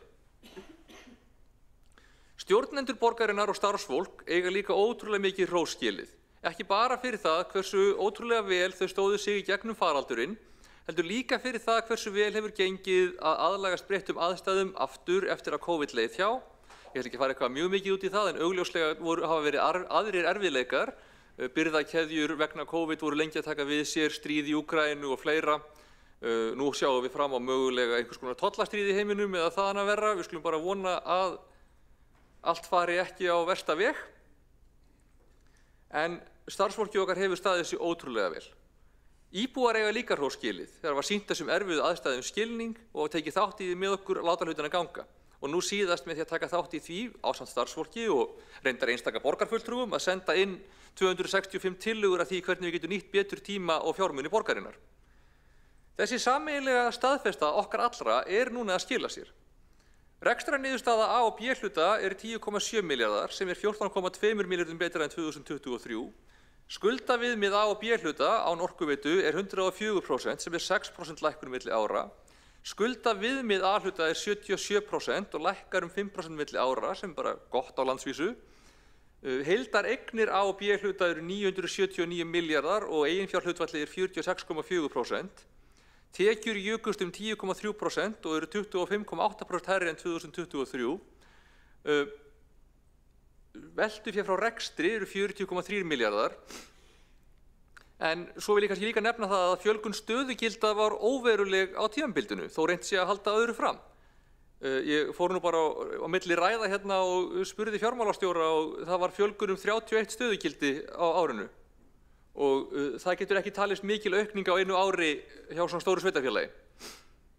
Mér finnst það líka mikilvægt að koma aðeins inn á það að það í sjálfu sér ekkert flókið að skera niður til þess að skila bara jákvæðri fjárhagsniðurstöðu. Ef við hefðum séð fram á minni tekjuaukningu, minni sölu eigna, minni sölu lóða, uppbyggingarheimilda eða þá með meiri kostnað, þá hefðum við þurft að hagræða meira til að halda plani. Það að við gerðum það ekki notað af sumum sem einhver rök fyrir því að reksturinn sé ekki sjálfbær, að það sé bara einhver ytri tilviljun þetta dæmi hafi gengið upp hjá okkur. En það ekki svoleiðis. Kostnaður á að gera það hefði verið á kostnað mikilvægrar og nauðsynlegrar þjónustu við borgarbúa. Markmiðið og var að halda plani, ná okkur út úr COVID-vandanum, vera með góðan rekstur, en án þess að ganga nær okkar kjarnaþjónustu við nauðsynlega þurfum. Ef okkur alveg sama hvaða þjónustu við veitum, þá getum við augljóslega skorið miklu meira niður, en við viljum það ekki. Ef við hefðum neyðst til þess, þá hefðum við getað gengið lengra vegna þess að tekjur jukust, vegna þess að við erum með ágætis arðgreiðslur, ágætis söluhagnað, þá þurftum við ekki að ganga lengra til þess að halda plani. En við hefðum getað gert það. Við viljum veita góða þjónustu. Við viljum öfluga skóla, við viljum hjálpa fólki sem stendur höllum fæti. Það ekki eina markmið okkar að skila sem bestum rekstrarafgangi. Markmiðið að reka hér góða borg innan þess ramma sem fjárhagurinn setur okkur og þannig að við höldum áætlun. Mér finnst líka bara svona kannski rétt að nefna það í framhjáhlaupi að borgarstjórnar meirihlutin ákveður ekki pólitískt hvernig eiga skilgreina lífeyrisskuldbindingar. Það bara gert eftir bestu vitund og þekkingu okkar sérfræðinga og ég frábið mér þá ásökun að hér sé maður ræða óheiðarleg bellibrögð. En auðvitað viljum við nota það svigrúm sem við höfum til þess að gera betur. Og við forgangsröðum því svigrúmi núna í þágu þjónustu við íbúa, þjónustu við börn og í það að tryggja að borgin sé góður staður til að búa. Og það sem skiptir máli núna að við látum ekki deigan síga, við höldum plani og látum þetta ganga áfram upp. Þá gildir að sýna staðfestu og ábyrgð í rekstri, sýna útsjónarsemi og skynsemi, forgangsraða þeim hlutum þjónustu sem snýr að fólki, sem snýr að börnum, sem snýr að skólum og þegar kemur að fjárfestingu að forgangsraða þeim fjárfestingum sem kom í veg fyrir meiri kostnað seinna og sem gera kerfin okkar skilvirkari og spara peninga og gera okkur kleift að gera meira ódýrara í framtíðinni. Í því ljósi vil ég fara aðeins yfir árangursmat úr stafrænu umbreytingunni sem ein af áherslum sem við lögðum upp með 2020 í græna planinu og höfum haldið áfram í samandreginni mynd eftir að því átaki lauk. Við báðum mat á ábataverkefna og ég komin með niðurstöðuna á því mati úr 20 verkefnum og ég ætla að leyfa mér að lesa þá upp þó það sé ekki endilega skemmtilegasta lesning áratugarins, þá ætla ég að leyfa mér að fara með þennan lista. Það eru rafrænar undirritanir, mínar síður, Torgið, Teams sem símaverkefni, Jamf, Byggfjör, Asjur, þjónustugátt, stafrænt vinnuafl sem fasteignagjöld, stafrænt vinnuafl, hreyfingaryfirlit viðskiptamanna, átak í teikningaskönnun, sameining starfsfólks milli svokallaðra dómeina, tölfræði gagnalandslags á velferðarsviði, utanumhald hugbúnaðarleyfa, vefsvæði á skóla- og frístundasviði, félagsmiðstöðvakerfi, stafrænt borgarkort, fundarumsjónarkerfið Lóa, fasi 2, ferlavél mannauðs og vefur hinshússins á reykjavík.is. Þessi verkefni bara hafa skilað ótrúlega miklum árangri. Eftirfarandi árangur var að þessum verkefnum samanlagt á ársgrundvelli. Beinn fjárhagslegur sparnaður fyrir Reykjavíkurborg 613.935.287 krónur. Sparnaður á tíma borgarbúa 12.957 klukkustundir. Sparnaður á tíma starfsfólks 7.267 klukkustundir. Samdráttur í akstri 330.193 kílómetrar. Samdráttur í prentun 240.790 blaðsíður. Kolefnissparnaður 40.986 tonn af kolefni. Þegar samfélagslegur sparnaður, svo sem tímasparnaður borgarbúa og starfsfólks umreiknaður í fjárhagslegan ávinning, nemur heildarsparnaður Reykjavíkurborgar 709 milljónum króna á ári. Það samsvarar samanlögðum sparnaði upp á 2,8 milljarða króna á 4 ára tímabili frá því að markvisst átak í stafrænni umbreytingu hófst. Bara fyrir þessi 20 verkefni, svo því sé haldið til haga, á 4 ára tímarama. Og þetta ekki bara sparnaður, þetta líka þjónustubæting. Við erum að gefa fólki betri upplýsingar, við erum að spara því í sporin, við erum að hraða afgreiðslu. Og þetta kostar ákveðna fjárfestingu, vissulega, en við réðumst í hana á góðum tíma og núna ávinningurinn að skila sér. Framundan erum við með nýtt gagnalandslag borgarinnar sem sparar hundruði vinnustunda sérfræðinga í undirbúa módel fyrir áætlanagerðir, einfaldar alla vinnu, það staðlar gögn svo að þau nýtist þvert á kerfið. Við erum líka að undirbúa innkaup á nýju fjármálakerfi og starfsmannakerfi fyrir borgina og launakerfi ásamt því sem nýtt málakerfi fyrir velferðarsvið í vinnslu og við erum þátttakendur í því með ríkinu og öðru sveitarfélögum að búa til sameiginlega nemendagrunn fyrir landið. Stafræna umbreytingin sem í grunninn endurhönnun á þjónustu hjálpar okkur að nýta fjármagn betur, tíma starfsfólks, tíma borgarbúa, hún minnkar kolefnissporið, hún eyðir flöskuhálsum, við kaupum okkar lausnir í útboðum og aðlagum þær að okkar þörfum. Við erum ekki hér að reka hugbúnaðarhús eins og fólk sem þekkir illa til heldur fram. Við viljum auka samstarf við ríkið, við önnur sveitarfélög og Ísland.is og við hlökkum til að sjá á spilin hjá nýrri ríkisstjórn hvað hún ætlar að gera í stafrænni umbreytingu og hvað hún ætlar að gera í samþættingu kerfa og samþættingu þjónustu milli stjórnsýslustiga.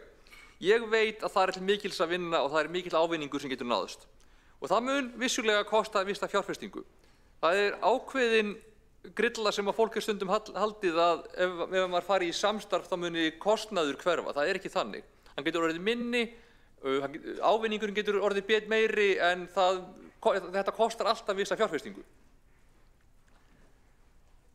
Þetta skilar sér þó sannarlega tilbaka ef vel haldið á spöðunum.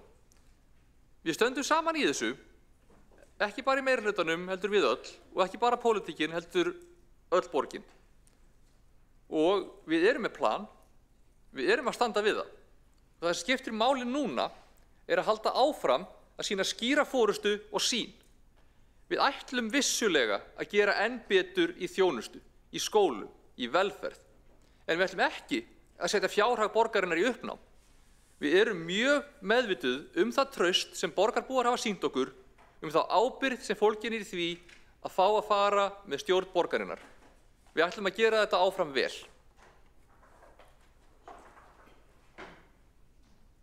Borgarfulltrúi Alexandra Briem hefur lokið máli sínu. Einn borgarfulltrúi hefur óskað eftir að koma upp í andsvari, Friðjón Friðjónsson.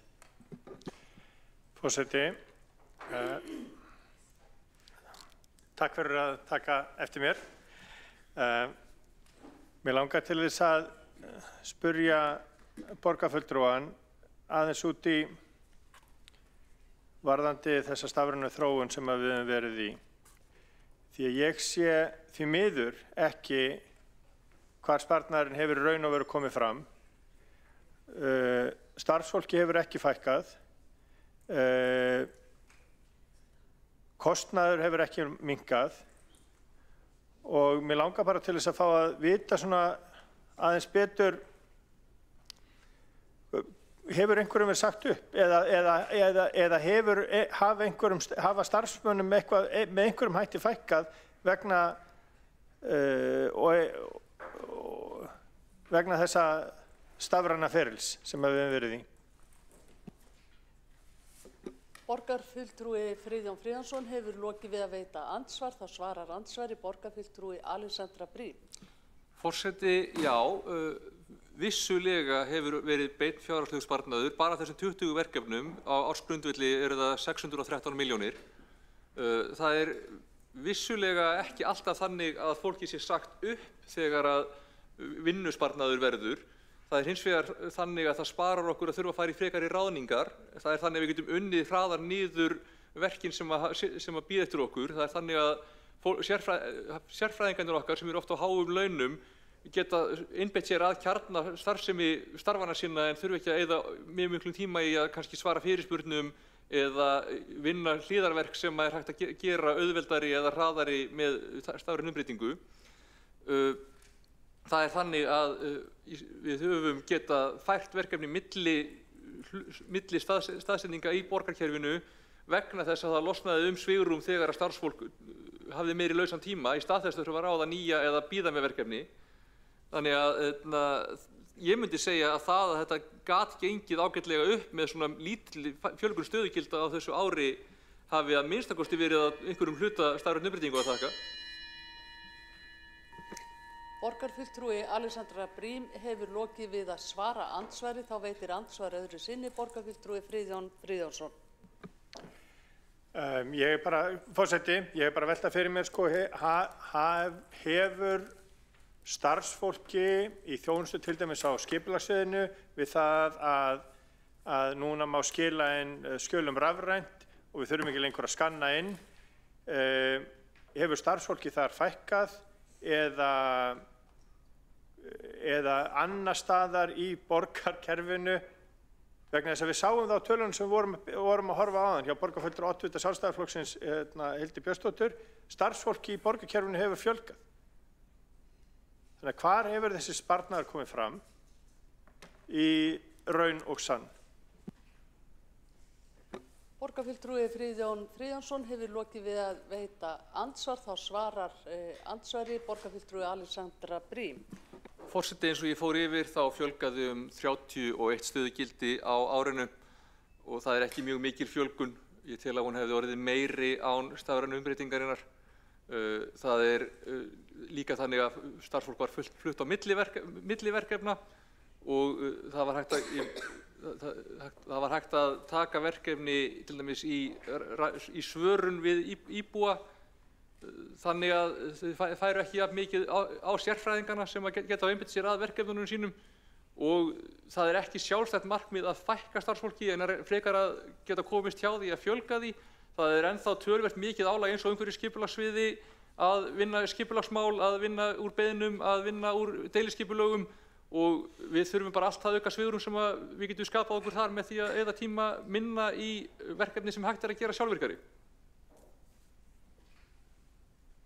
Borgarfulltrúi Alexandra Briem hefur lokið við að svara andsvari öðru sinni og þá telst andsvörum lokið.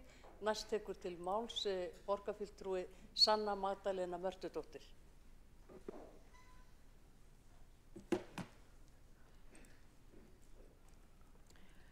Forseti, borgarstjórn og öll sem eru að fylgjast með. Í dag ræðum við árangur síðasta árs. En hvað er árangur og hvernig mælum við árangur? Er það eingöngu í fjárhagslegum niðurstöðum ársreiknings, jákvæðri rekstrarniðurstöðu, hallalausum rekstri, ákveðnu skuldaviðmiði, veltufé frá rekstri og tölulegum upplýsingum sem eru á grænu? Eða þarf að líta til fleiri þátta? Er ekki árangur mældur í veittri þjónustu, góðri þjónustu, fjölbreyttri þjónustu sem er sniðin að þörfum íbúa borgarinnar? Þegar við ræðum niðurstöður ársreiknings þá þarf að ræða meira en rekstrarniðurstöðuna.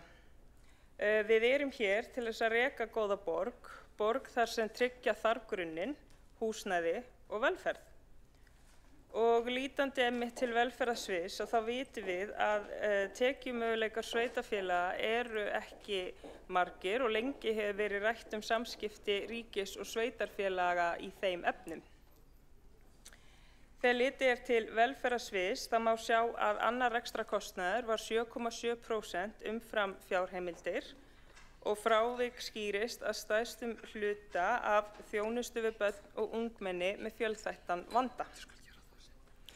Fyrirkomulag og innihald þeirra þjónustu hefur lengi verið umfjöllunarefni í samskiptum ríkis og sveitarfélaga og var því ánægjulegt að sjá í mars á þessu ári breytta ábyrgðaskiptingu kynnta þar sem ríkið mun taka sér þjónustu við börn með fjölþættan vanda.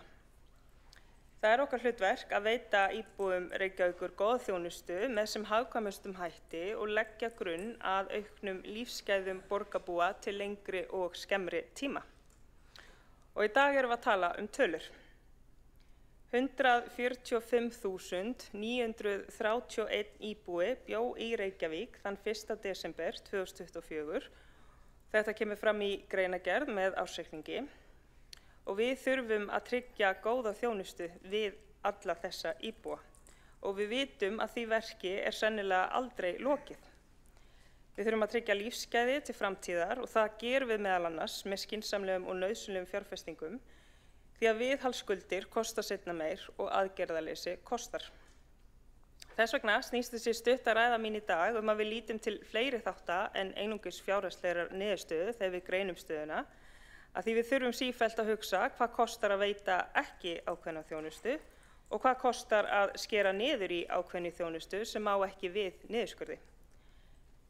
Eins og ég segi, hvernig mælum við árangur? Er það eingöngu í fjárhagslegum niðurstöðum A-hluta borgarsjóðs eða í því hversu gott og styðjandi samfélag við erum?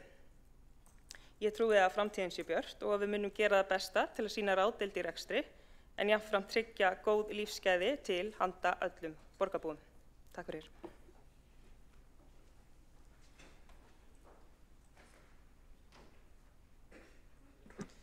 Borgarfulltrúinn hefur lokið máli sínu. Næsta á mælendaskrá er borgarfulltrúinn Þórdís Lóa Þórhallsdóttir.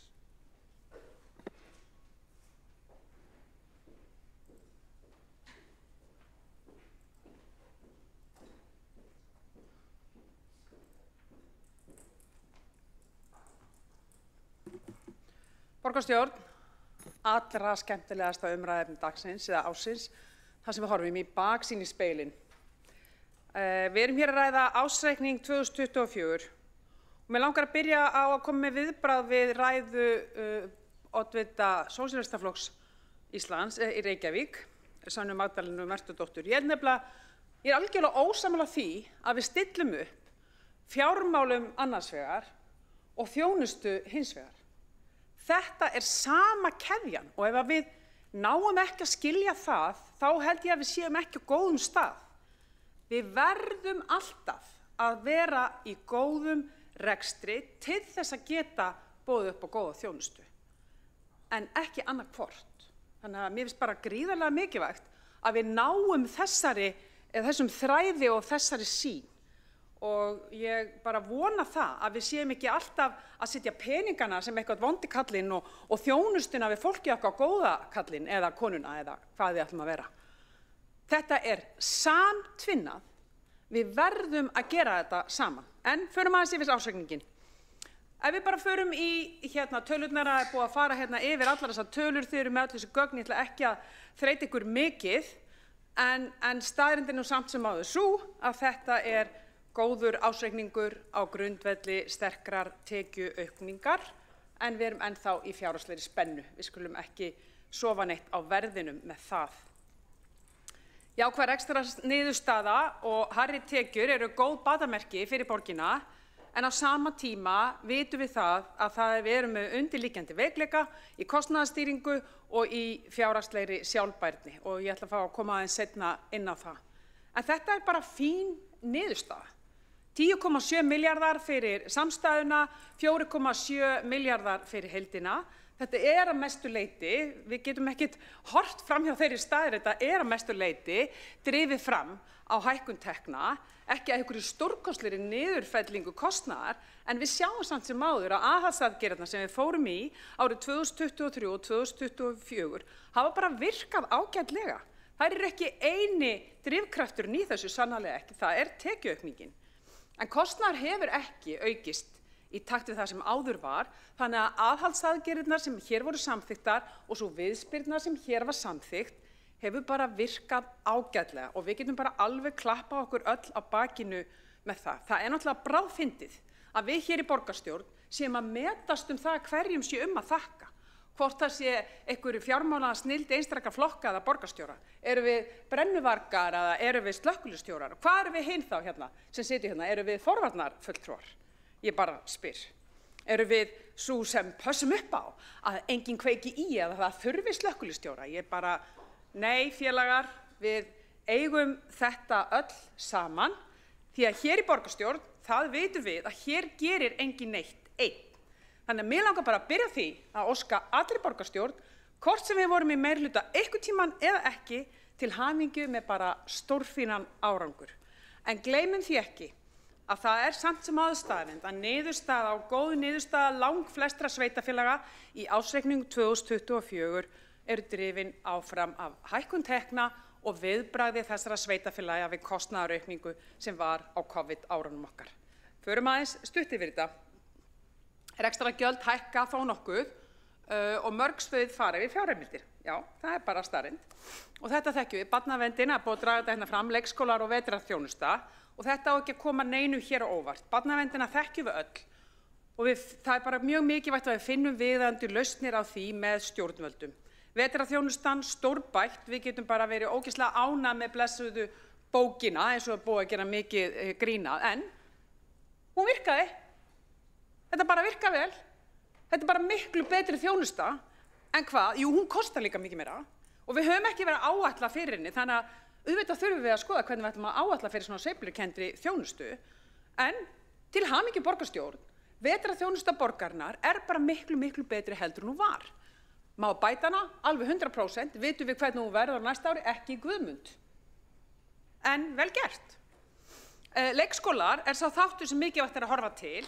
Þar hefur fyrrum meirihluti náð verulegum árangri með því að byggja upp fjárhagslíkun sem stilla af fyrst grunnskólana og núna leikskólana. Og við þekkjum öll hvurslags bylting það var þegar við tókum upp grunnskólalíkanið hér fyrir 2 til 3 árum síðan og hvernig við erum núna að ná tökum og munum ná tökum á leikskólanum með innleiðingu fjármálalíkans sem hófst núna á þessu ári 2025.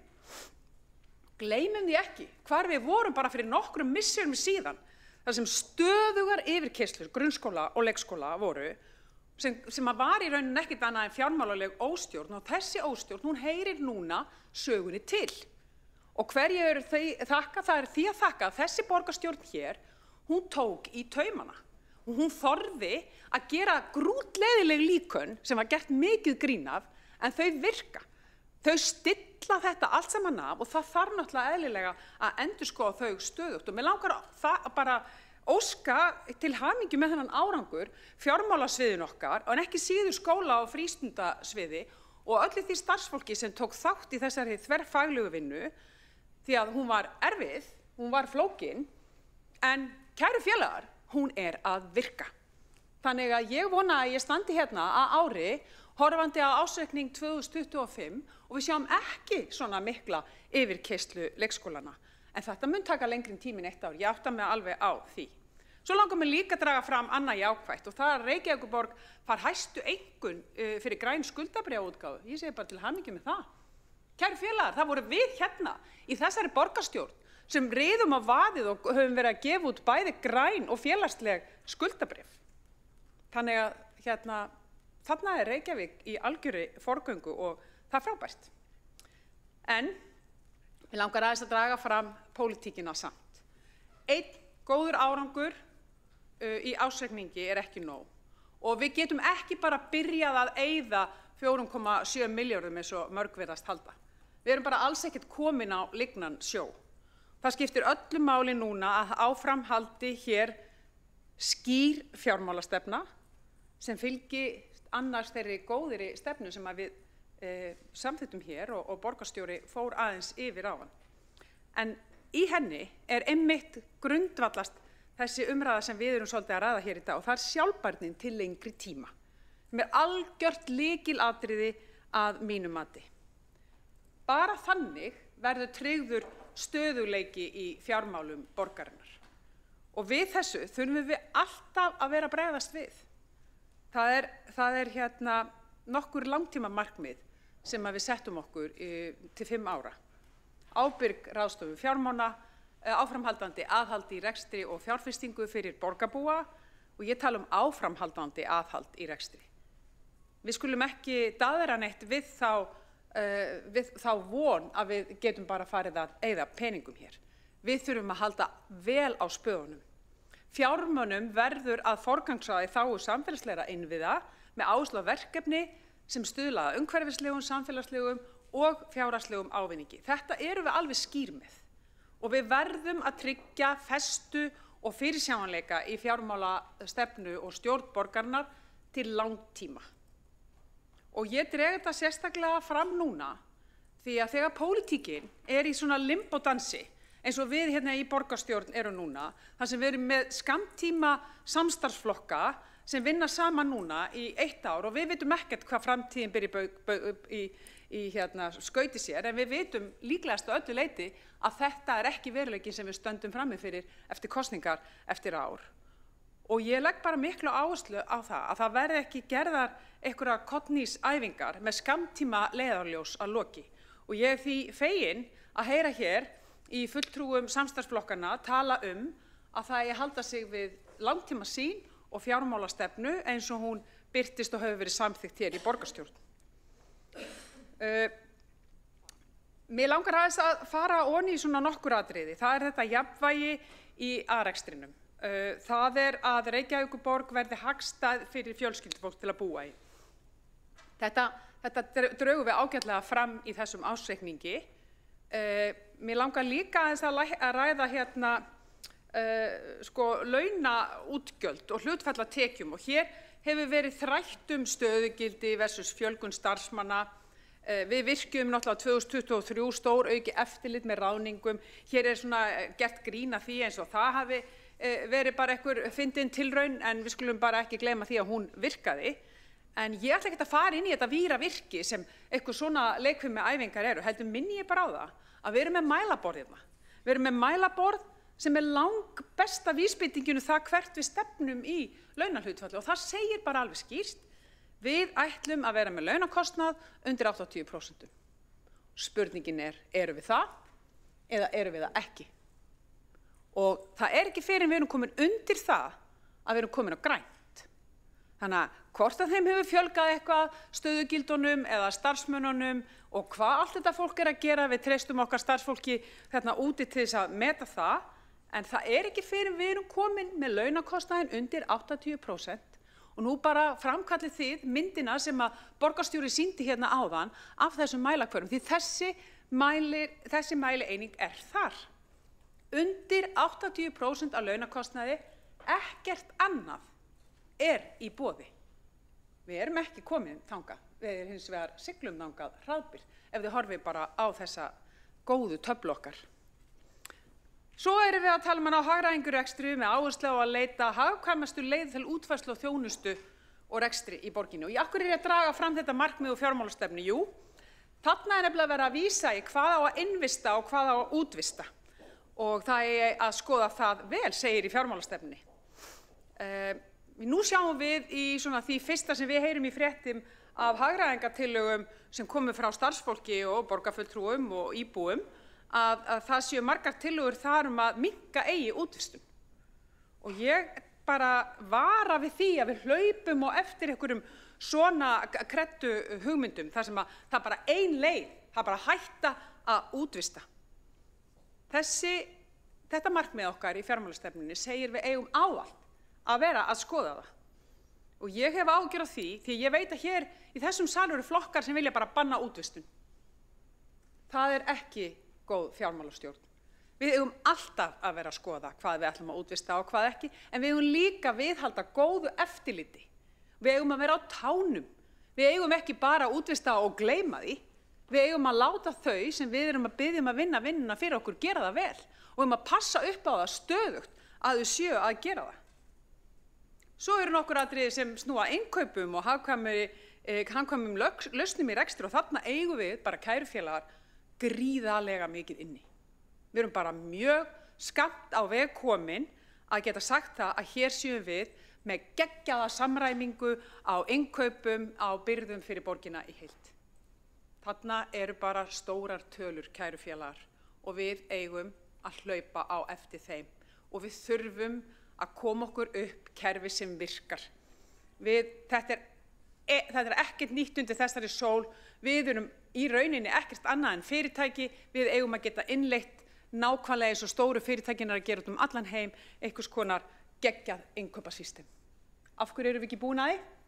Af því við höfum ekki farið þangað, við höfum ekki þorað því, þetta kallar á sýn, þetta kallar á peninga til þess að gera það og hér hefur einhvern veginn bara enginn haft neitt sérstakann pólitískan áhuga á innkaupamálum.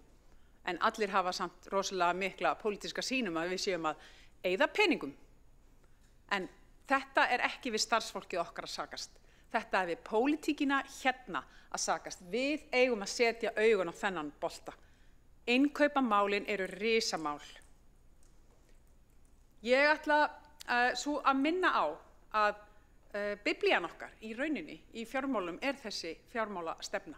Biblían okkar líka taflan okkar góða. Hvar erum við á rauðu, hvar erum við á gulu og hvar erum við á grænu? Því að sjálfbær rekstur borgarinnar megin markmið. Og það bara, við erum búin að samþykkja það stendur í fjármálastefnun okkar og við eigum ekki að gera neitt annað en að stefna þangað. Og þetta þýðir, og eiginlega hvað þýðir þetta? Og ég ætla, borgarfulltrúi eða oddviti Sjálfstæðisflokksins hér í borgarstjórn fór bara ágætlega yfir þetta áðan. Mér finnst bara fínt að við setjum ekki í tölum. En mig langar að segja og bæta við í rauninni þar. Við verðum að treysta á fastar tekjur sveitarfélagana, borgarinnar, það útsvarið, það fasteignaskattar og já, ég segi líka framlög frá jöfnunarsjóði því það bara partur af stóru myndinni. Þetta talan, samtalan af þessu talan sem við höfum til reksturs. Ekki sveiflukennda tekjur eins og sala byggingaréttar eða arðgreiðslur. Sú tala á hins vegar að vera rýmið okkar í framkvæmdir, í þróun borgarinnar, í fjárfestingar og niðurgreiðslu skulda. Það þangað sem við eigum að fara. Ég sá í fjölmiðlum að borgarstjóri ræddi það að hér væri stefnan á sjálfbærum rekstri. Ég bara mjög spennt að sjá hvernig fjármála útliti verður fyrir þetta ár af því að það kom alveg ágætlega í ljós hér áðan að það eru nokkrir milljarðar upp í þetta gat sem við þurfum að finna. Og ég með fullt af hugmyndum, ef þið viljið þær. Ég get bara haldið langa ræður hérna hugmyndir hvernig við getum tryggt grunnþjónustuna á þessum föstum tekjum og hvernig við getum notað mögulega sveiflukenndar tekjur til þess að gera ýmislegt annað. Það má breyta formerkjum í hvernig við rekum hérna ýmislegt sem snýr að menningu og tómstundum sem ekki grunnrekstur borgarinnar í þeim skilningi en ekki lagalega skuldbundin. Við eigum alveg að geta sveifla þessum rekstri meira heldur en við gerum. Svo ég tala nú ekki hagræðingartillögu sem við höfum verið að ræða hérna. Nú ég bara að hugsa hvernig getum við stillt reksturinn okkar af miðað við þær tekjur sem við fáum og það sem við ætlum að eyða. Og þetta ekkert flóknara en basic heimilisbókhald. Við erum bara búin að vera að eyða efni fram, stundum gerðum við það með opin augun, eins og borgarfulltrúi Alexandra Brím kom inn á, við tókum ákvörðun að eyða þegar við fórum í gegnum heimsfaraldurinn. Nú skiptir máli að við herðum ólina. Nú skiptir máli að sýnin okkar sé sú að við förum ekki í umfram eyðslu. Kæru félagar, ég vil bara fagna því sem vel gert. Það búið að gera gríðarlega mikið af góðum hlutum í fjármálastjórn borgarinnar. Til hamingju með það. Erum við einhvern tímann búin? Nei, aldrei. Við erum með skýra sýn. Ég bara geri staðfastlega kröfu á að samstarfsflokkarnir haldi sig við hana en sveiflu kennist ekki bara á okkur skammtíma sjónarmiðum í svona nokkra mánaða frissýri yfir því að það sé svo gaman að stýra borginni. Höldum áfram með þessa skýru sín. Ég ætlaði að segja eitthvað stýru en það var orðið ódónalegt, ég mátti ekki segja það. Þannig ég segi skýru sín. Ég óska borgarstjórn, starfsfólki borgarinnar og okkur öllum með ágætis árangur. Það þýðir ekkert að sofa verðinum. Þetta ekki búið. Ef við ætlum að fá ársreikning annan eins árið 2025, þá þurfum við að halda vel á spöðunum og ég segi bara gangi okkur vel með það. Ég held að við séum öll til í góðan árangur áfram.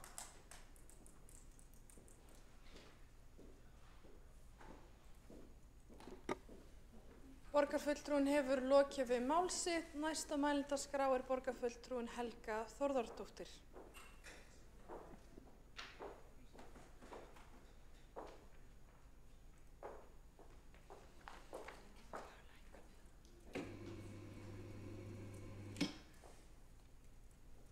Forseti, borgarstjórn og aðrir áheyrendur. Þetta hérna svona. Í dag ræðum við ársreikning fyrir árið 2024 og ég ætla nú lítið að tala tölur bara hér rétt í byrjun en A-hluti Reykjavíkurborgar skilaði 4,7 milljarða króna afgangi í fyrra sem 9,7 milljarða króna viðsnúningu frá fyrra ári. Rekstrarniðurstaða A og B hluta Reykjavíkurborgar fyrir árið 2024 var jákvæð 10,7 milljarða sem 14,1 milljarði betri niðurstaða en árið áður. Þetta segir okkur að afkoma Reykjavíkurborgar góð og batnar hratt milli ára.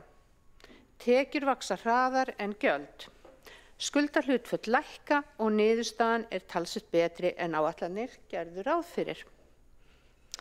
Þetta segir okkur að rekstur Reykjavíkurborgar traustur og við erum á réttri leið. Mér finnst mikilvægt að við borgarfulltrúar getum saman fagnað þessum áfanga því þessi árangur byggir á mörgum samverkandi þáttum og í raun samstöðu allra borgarfulltrúa að standa saman þegar á reynir. Aðgerðir Reykjavíkurborgar í efnahagsmálum vegna COVID-19 faraldursins voru dæmi að standa saman á erfiðum tímum.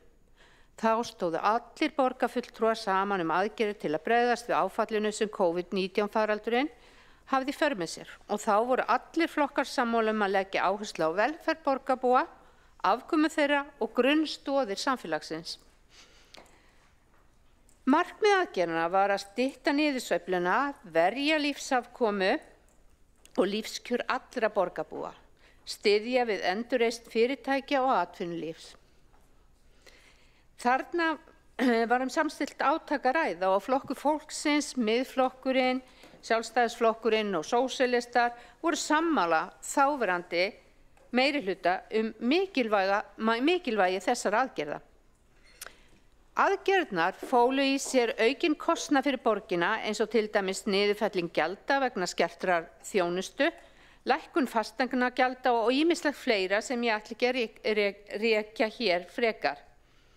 Minn punktur hér að borgarfulltrúar stóðu saman aukinn kostnað á erfiðum tímum. Það 5 ár síðan farið var í þessar aðgerðir, eða í mars 2020. Allir gerðu sér grein fyrir því að það kæmi að því að við yrðum að greiða fyrir þennan kostnað og það það sem við höfum verið að gera. Og nú erum við að sjá viðsnúning í rétta átt. Það tekur á að spara og við þekkjum öll að það ekki alltaf gaman. Og þá mikilvægt að gera sér grein fyrir því hvernig við viljum forgangsraða verkefnum. Við í Flokki fólksins höfum alltaf verið staðföst í málflutningi okkar að þjónusta við borgarbúa sé ávallt í forgrunni, sem sagt grunnþjónusta. Við leggjum höfuðáherslu á að gefa aldrei afslátt af tryggri og öruggri velferðarþjónustu og huga vel að viðkvæmum hópum, setja þarfir barna og barnafjölskyldna í forgang. En það var ekki bara COVID, heldur strax eftir COVID kom Úkraínustríðið. Það hafði margvíslega áhrif á efnahag landsins og allra sveitarfélaga. Því aukin verðbólga fylgdi kjölfarið. Við buðum líka Úkrænumönnum velkomna til landsins og við stóðum saman það. Allur kostnaður jókst og vextir hækkuðu gríðarlega. Sem betur fer ákváðu stjórnvöld, sveitarfélög og stéttarfélög að standa saman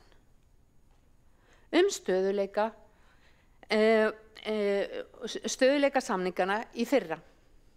Sveitarfélögin tók á sig aukinn kostnað eins og til dæmis að koma á gjaldfrjálsum skólamáltíðum og takmarka hækkun gjaldskráa sérstaklega þeirra sem snúa að barnafjölskyldum og viðkvæmum hópum. Viðmiðið var að slíkar hækkanir yrðu ekki umfram 3,5% á árinu 2024. Já, þetta gerðist á árinu sem við vorum með þennan ársreikning. Þannig að vel gert, segi ég nú bara. Þetta já, og Flokkur fólksins studdi þessar aðgerðir þó við hefum verið í minnihluta. Þá studdum við þessar aðgerðir. Þessi árangur sem við erum að horfa upp á hér nú því afrakstur af mikilli vinnu og samstöðu margra ríkisstjórnar, borgarstjórnar, borgarstarfsmanna og borgarbúa. Ég vil því nota tækifærið hérna og þakka öllum þeim sem komið að þessum aðgerðum fyrir góðan árangur. Þessi árangur hvetur okkur áfram til góðra verka. Við samstarfsflokkarnir ætlum okkur að halda áfram að standa vörð reksturinn og sýna ábyrgð í verki og halda áfram þessum jákvæða viðsnúningi í rekstri. Þess vegna kölluðum við meðal annars eftir sparnaðartillögum frá borgarbúum í samráðsgáttina það hvernig hægt væri að nýta tíma og fjármuni borgarinnar betur. Og það verður áhugavert að skoða tillögurnar þegar það er búið að taka þær saman. Við þurfum að forgangsraða verkefnum og það er mikill einhugur hjá okkur að setja þjónustu við fólk í fyrsta sæti og standa vörð lífsgæði borgarbúa. Fjármagni verður forgangsraðað í grunnþjónustu og í borgarbúa og styðja betur við barnafjölskyldur og aðra viðkvæma hópa og vinna gegn fátækt og ójöfnuði. Sterkur rekstrargrundvöllur gerir okkur kleift að halda áfram með húsnæðisuppbyggingu til að tryggja örugg heimili fyrir fólk, leikskólauppbyggingu samhliða bættum starfsaðstæðum og efla skólaþjónustu. Viljinn til góðra verka er mikill eins og fram kemur í samstarfsyfirlýsingu okkar. Við erum stolt af Reykjavík og vonum að borgarbúar séu það líka. Áskoranirnar eru margar og ég hlakka til að takast á við þær. Að lokum vil ég óska okkur öllum til hamingju með þennan árangur. Þá er borgarfulltrúin Helga Þórðardóttir lokið máli sínu og næsta mælendaskrá er borgarfulltrúin Líf Magneuðdóttir.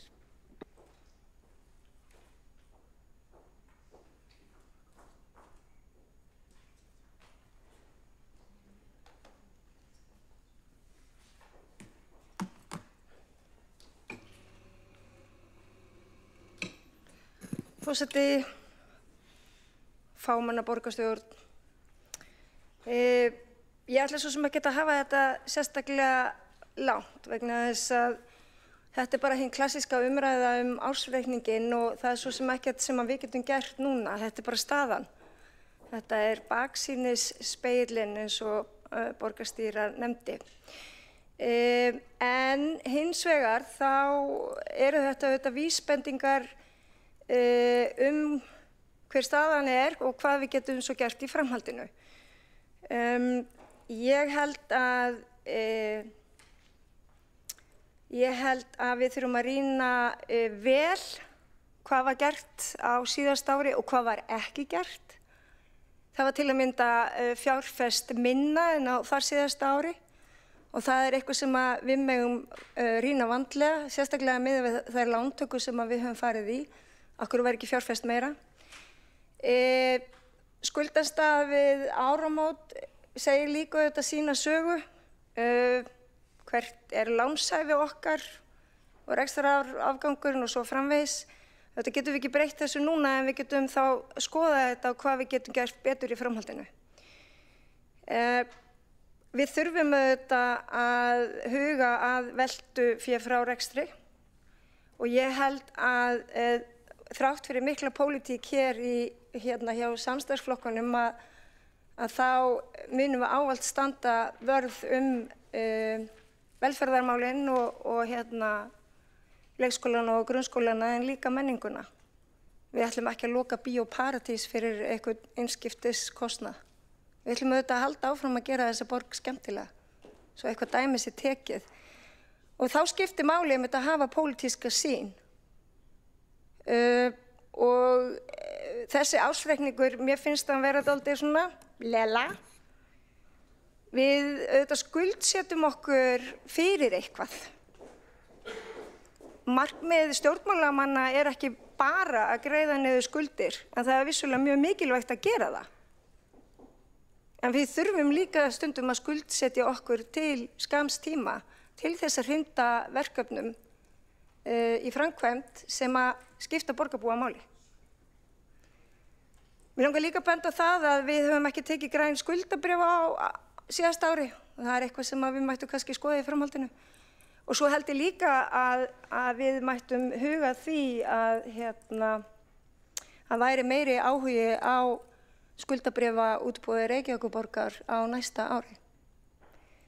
Ég held líka að það sé mjög mikilvægt að nýta tækifæri núna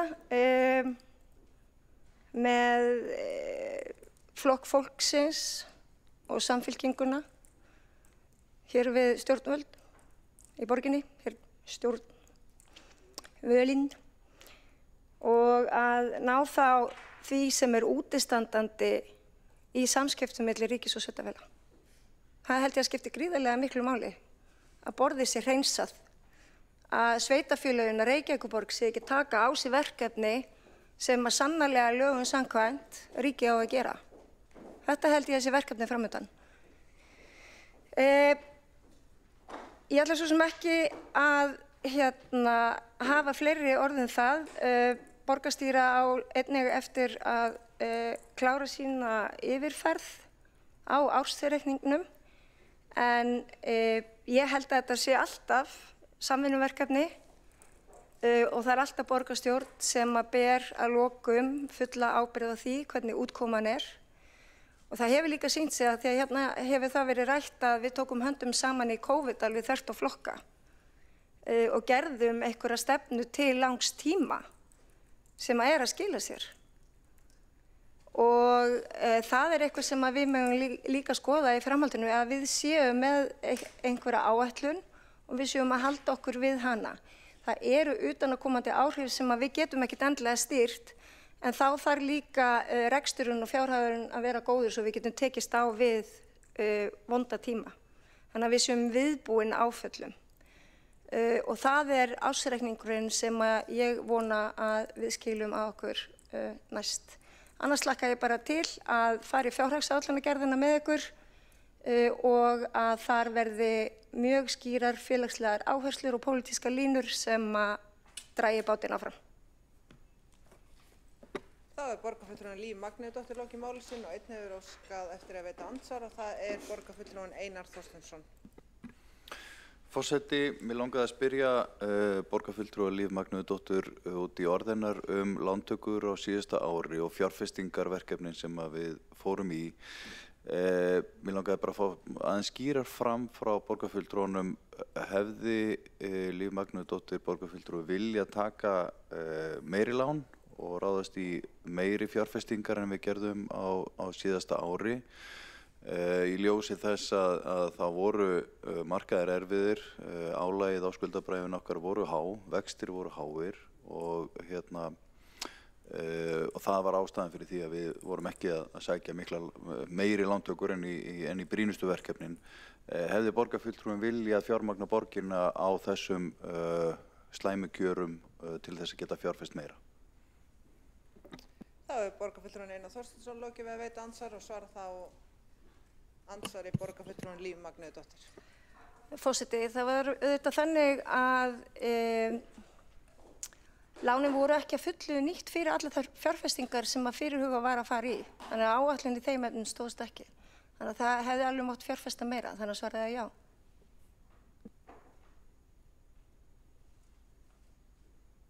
Þá er borgarfulltrúin Líf Magnúsdóttir lokið við að svara andsvari og veitir þá andsvar öðru sinni borgarfulltrúin Einar Þorsteinsson. Forseti, svo ég skilji rétt, við vorum með lántöku áætlun, ýmis verkefni fór ekki af stað bara vegna utanaðkomandi þátta, en er ég að skilja borgarfulltrúna rétt að hann hefði viljað hafa fjárfestinga áætlununa stærri, taka meiri lán en við gerðum? Þá er borgarfulltrúin Einar Þorsteinsson lokið að veita andsvar öðru sinni og svara þá andsvar öðru sinni borgarfulltrúin Líf Magnúsdóttir. Forseti, ég hefði bara viljað sjá að fjárfestingar áætlunin hefði staðist þær áætlunir sem að gerða voru. Það var nú bara þannig. Gerði ekki. Þá hefur borgarfulltrúin Líf Magnúsdóttir lokið að svara andsvar öðru sinni og telst þá andsvarundum þessum liði lokið og næsta mælendaskrá er borgarstjóri Heiða Björg Hilmisdóttir.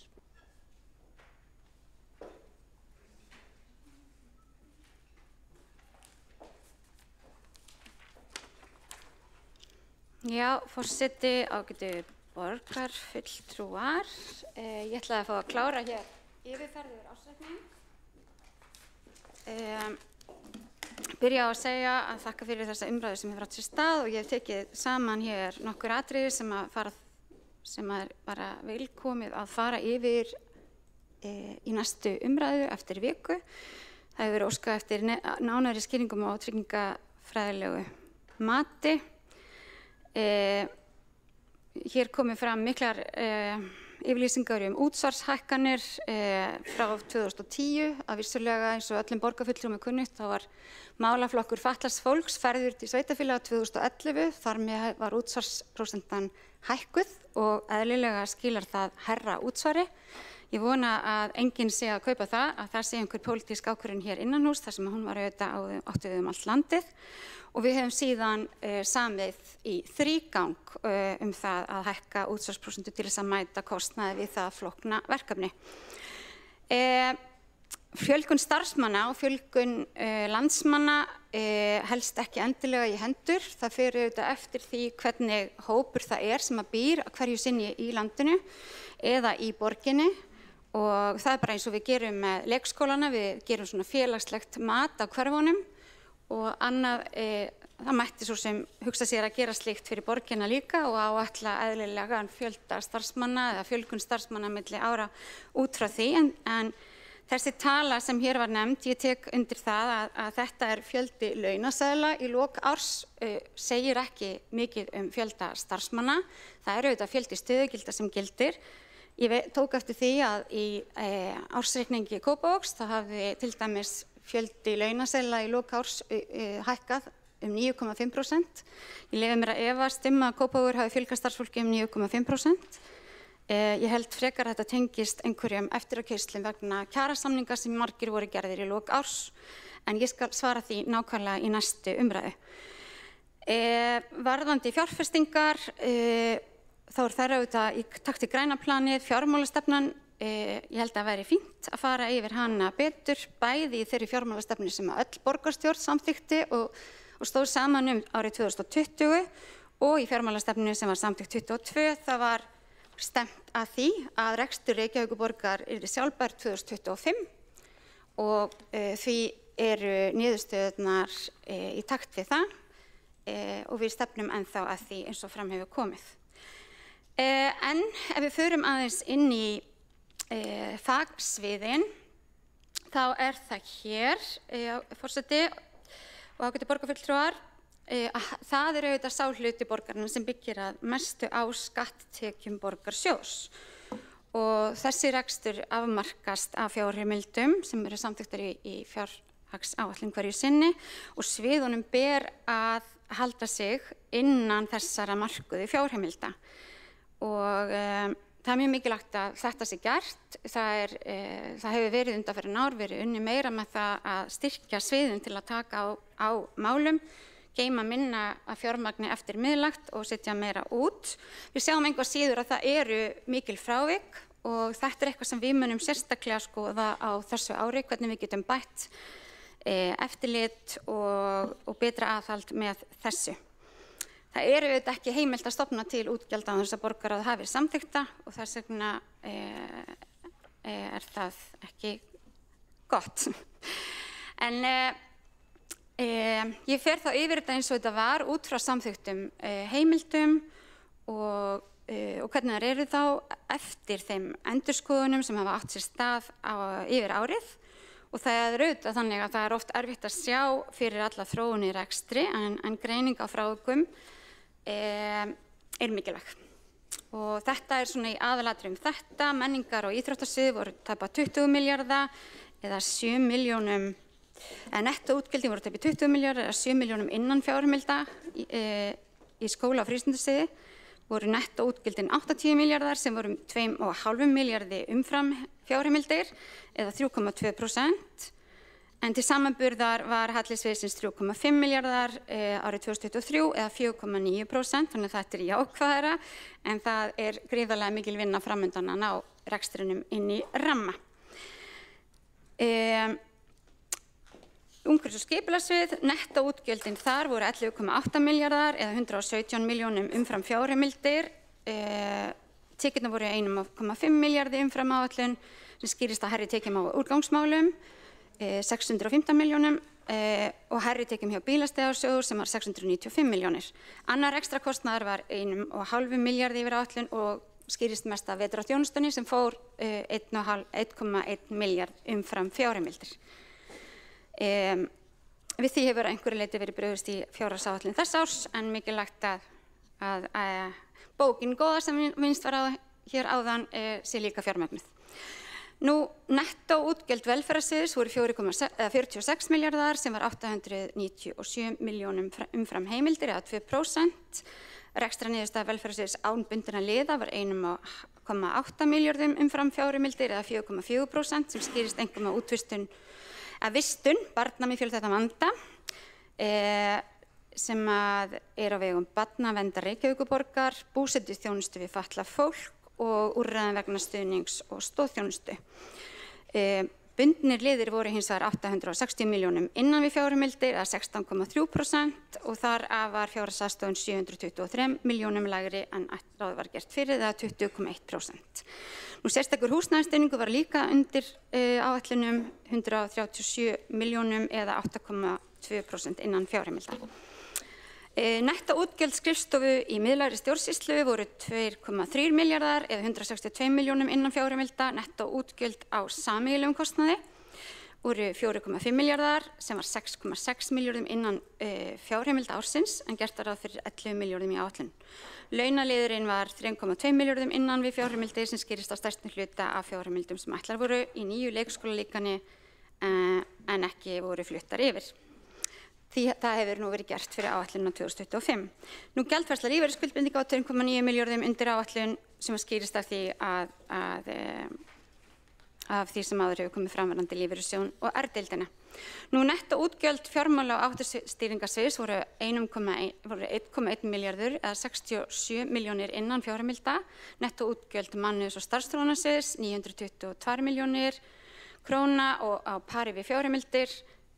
Nettóútgjöld þjónustu- og nýsköpunarsviðs 4,6 milljarð eða 440 milljónum umfram fjárheimildir. Rekstur upplýsingatækni þjónustu var 539 milljónir umfram fjárheimildir en á móti voru tekjur vegna innri legu áhalda einungis 83 milljónir umfram áætlun. Ófyrirséður kostnaður við að setja upp tölvuinnviði á nýjum stað hjá fagsviðum svo sem vegna Myglu var 112 milljónir og féll á þjónustu- og nýsköpunarsvið. Nú framlög til B-hlutafyrirtækja námu 5,5 milljörðum og voru á pari við fjárheimildir. Ég vil nota tækifærið hér og þakka sviðsstjórum og starfsmönnum sviðanna fyrir metnaðarfullt og gott starf á árinu 2024. Nú, forseti ágætu borgarfulltrúar, það eru B-hlutafyrirtækin. Það eru mikilvægt að nefna þau hér þó að ég hafi nú ekki tíma til að gera þeirra ársreikningum ítarleg skil í þessari ræðu, þá get ég bent á rafræna hlutagagnana sem eru með ársreikningum þar sem ársreikninga B-hlutafyrirtækjanna eru og vísa líka í umfjöllun fyrirtækin í skýrslu fjármála og áhættustýringarsviðs.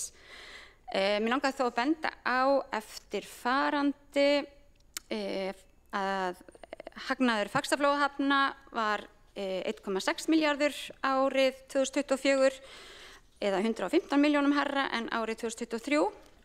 Kennitölurnar endurspegla styrk þess félag, eigin fjárhlutfall sterkt og þetta félag hefur getið til að standa af sér mótbyr með veltu fjárhlutfall 7,79 en miðað er við að það hlutfall fari ekki undir 1.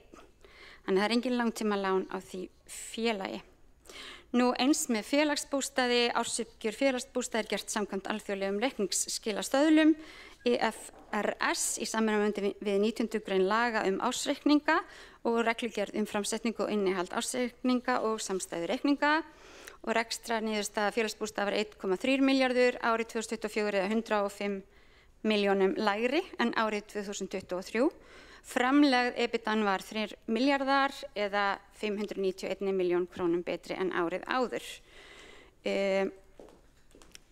Matsbreyting fjárfestingaeigna nam 2,6 milljörðum á árinu samanborið við 4,7 milljarða árið 2023 og félagsbústaðir festu kaup á 35 nýjum íbúðum á árinu og 8 eignir voru seldar. Ég bara verð að koma með aðra ræðu. Ég næ ekki að klára á þessum stutta tíma. Þannig ég þakka fyrir. Já, bara borgarstjórinn má halda áfram.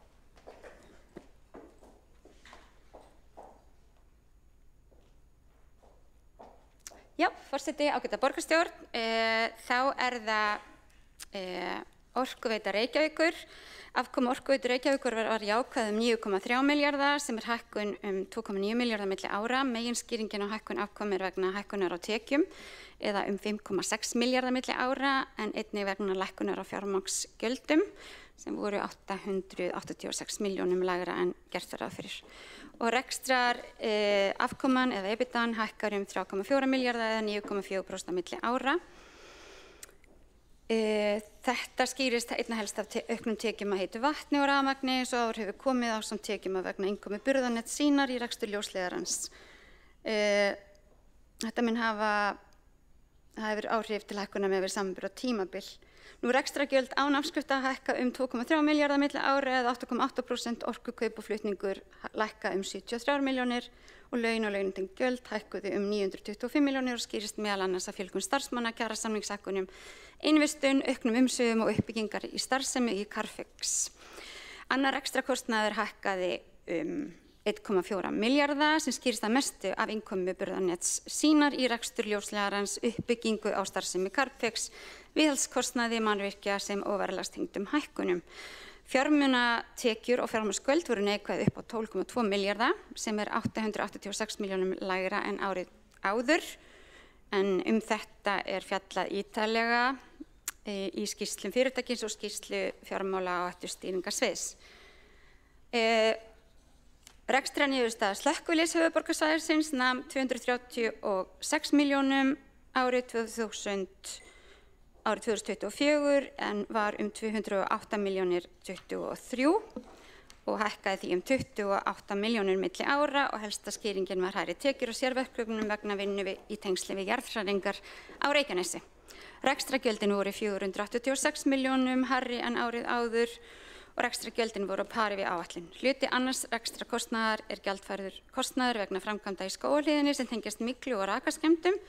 Framkvæmdir miðað við tillögur framtíðar uppbyggingu SHS hefur seinkað nokkuð þar sem bygging nýrrar björgunarmiðstöðvar hefur verið frestað ákveðinn tíma og afhending lóðar í Kópavogi hefur seinkað. Engu að síður stefnt að því að framtíðar uppbygging slökkviliðsins verði í takt við tillögur starfshóps sem áður hefur verið lagt fram.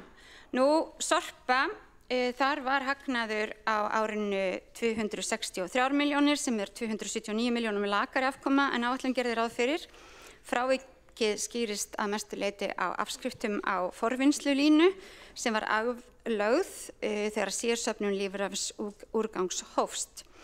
Og kennitölur Sorpu eru að styrkjast, veltu fjárhlutfall núna 1,19 meðan við 0,93 ári á undan og arðsemi eigin fjár í lok ársins 4,5% með 1,6% ári á undan.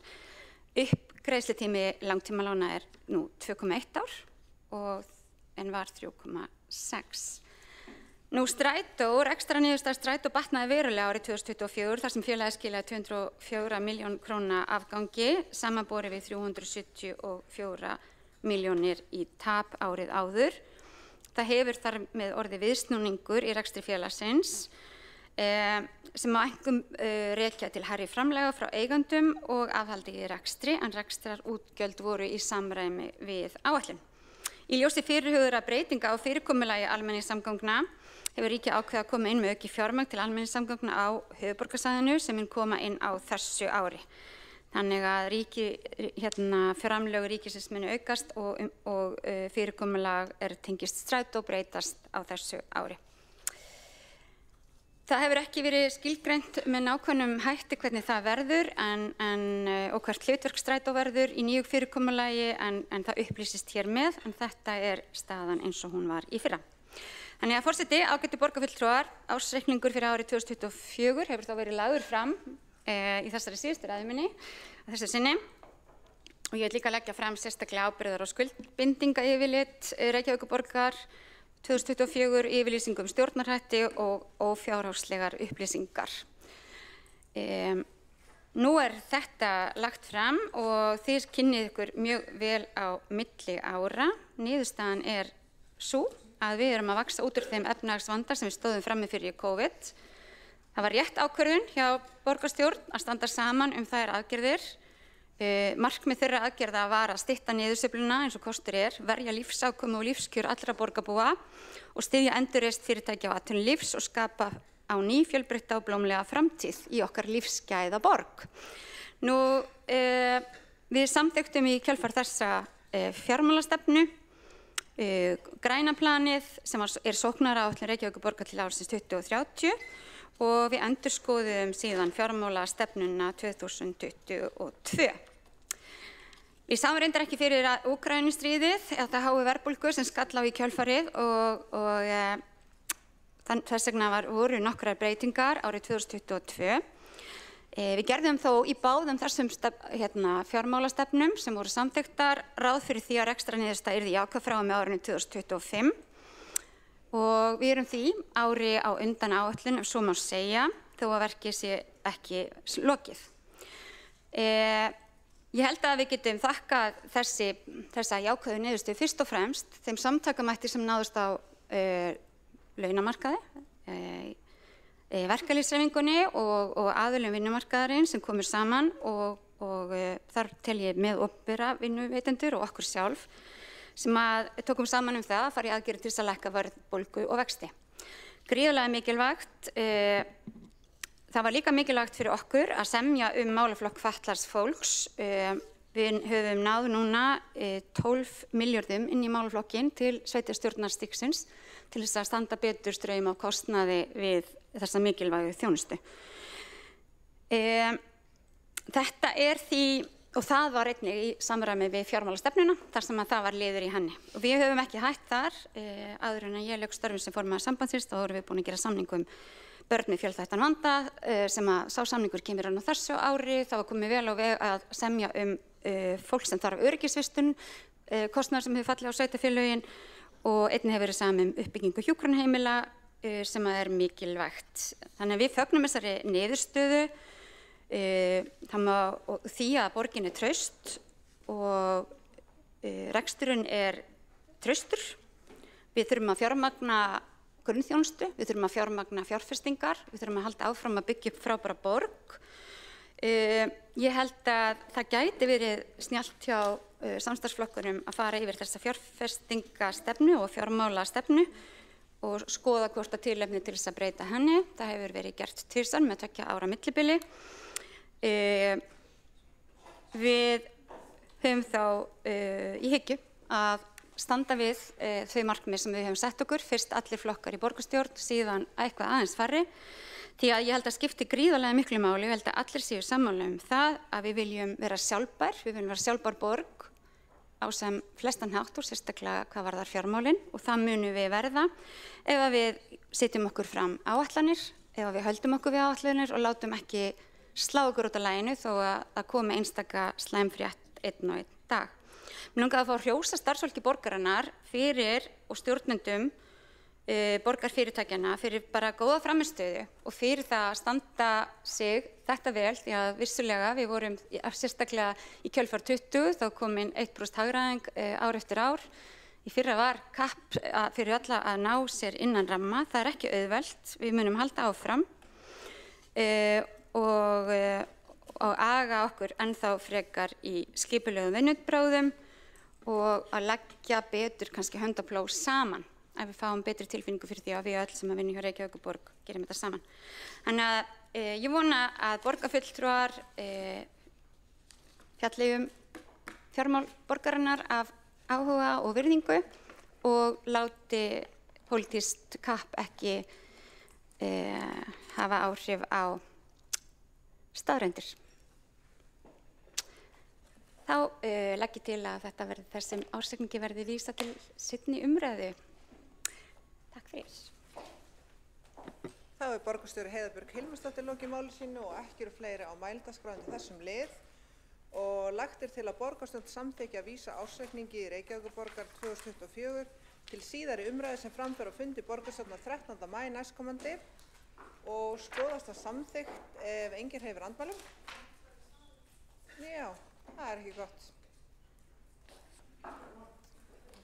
Friðjón er uppi. Það er í lagi. Hann má vera uppi. Helga segir það, þá er það þannig.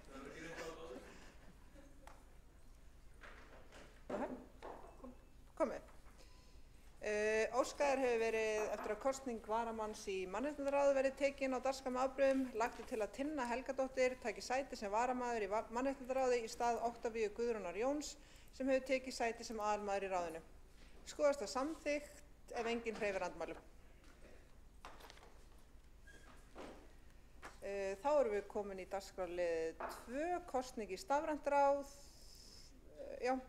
Lagt til að Ásta Þórdís Skjaldal Guðjónsdóttir taki sæti í stafrænu ráði í stað Andreu Helgadóttur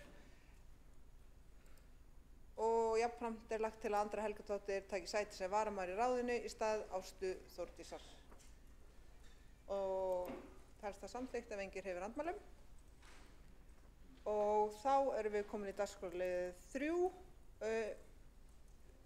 Lagt til að Andrea Helgadóttir taki sæti í umhverfis- og skipulagsráði í stað Ástu Þórdísar Skjaldal Guðjónsdóttir. Jafnframt er lagt til að Ásta Þórdís Skjaldal taki sæti sem varamaður í ráðinu í stað Andreu. Og telst það samþykkt ef enginn hreyfir andmælum.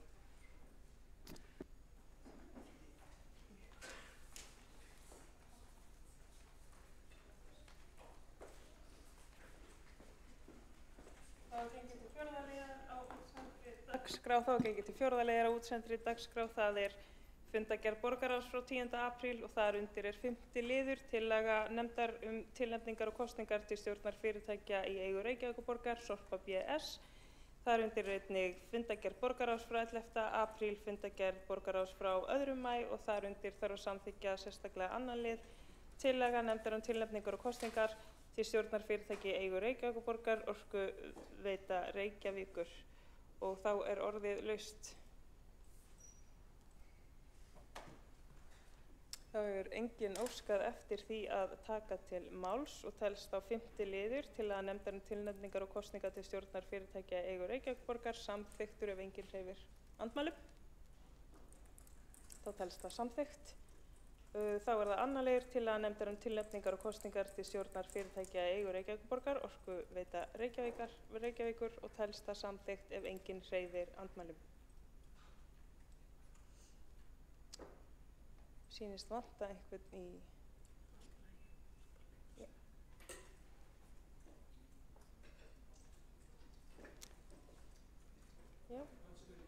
Þá er það annar liður til að nefndar tilnefningar og kosningar til stjórnar fyrirtækja í eigu Reykjavíkurborgar. Þá telst samþykkt ef enginn hreyfir andmælum. Þá telst það samþykkt. Þá er gengið til 5. liðar á útsendri dagskrá. Þar undir er fundargerð forsætisnefndar frá 2. maí, fundargerð mannréttindaráðs frá 3. apríl, fundargerð mannréttindaráðs frá 10. apríl, fundargerð menningar- og íþróttaráðs frá 11. apríl, fundargerð skóla- og frístundaráðs frá 7. apríl, fundargerð stafræns ráðs frá 9. apríl, fundargerð umhverfis- og skipulagsráðs frá 9. apríl og fundargerð velferðarráðs frá 9. apríl. Þá hefur óskað eftir að taka til máls Kjartan Magnússon, borgarfulltrúi. Ég bið borgarfulltrúa að tilgreina undir hvaða lið er verið að ræða.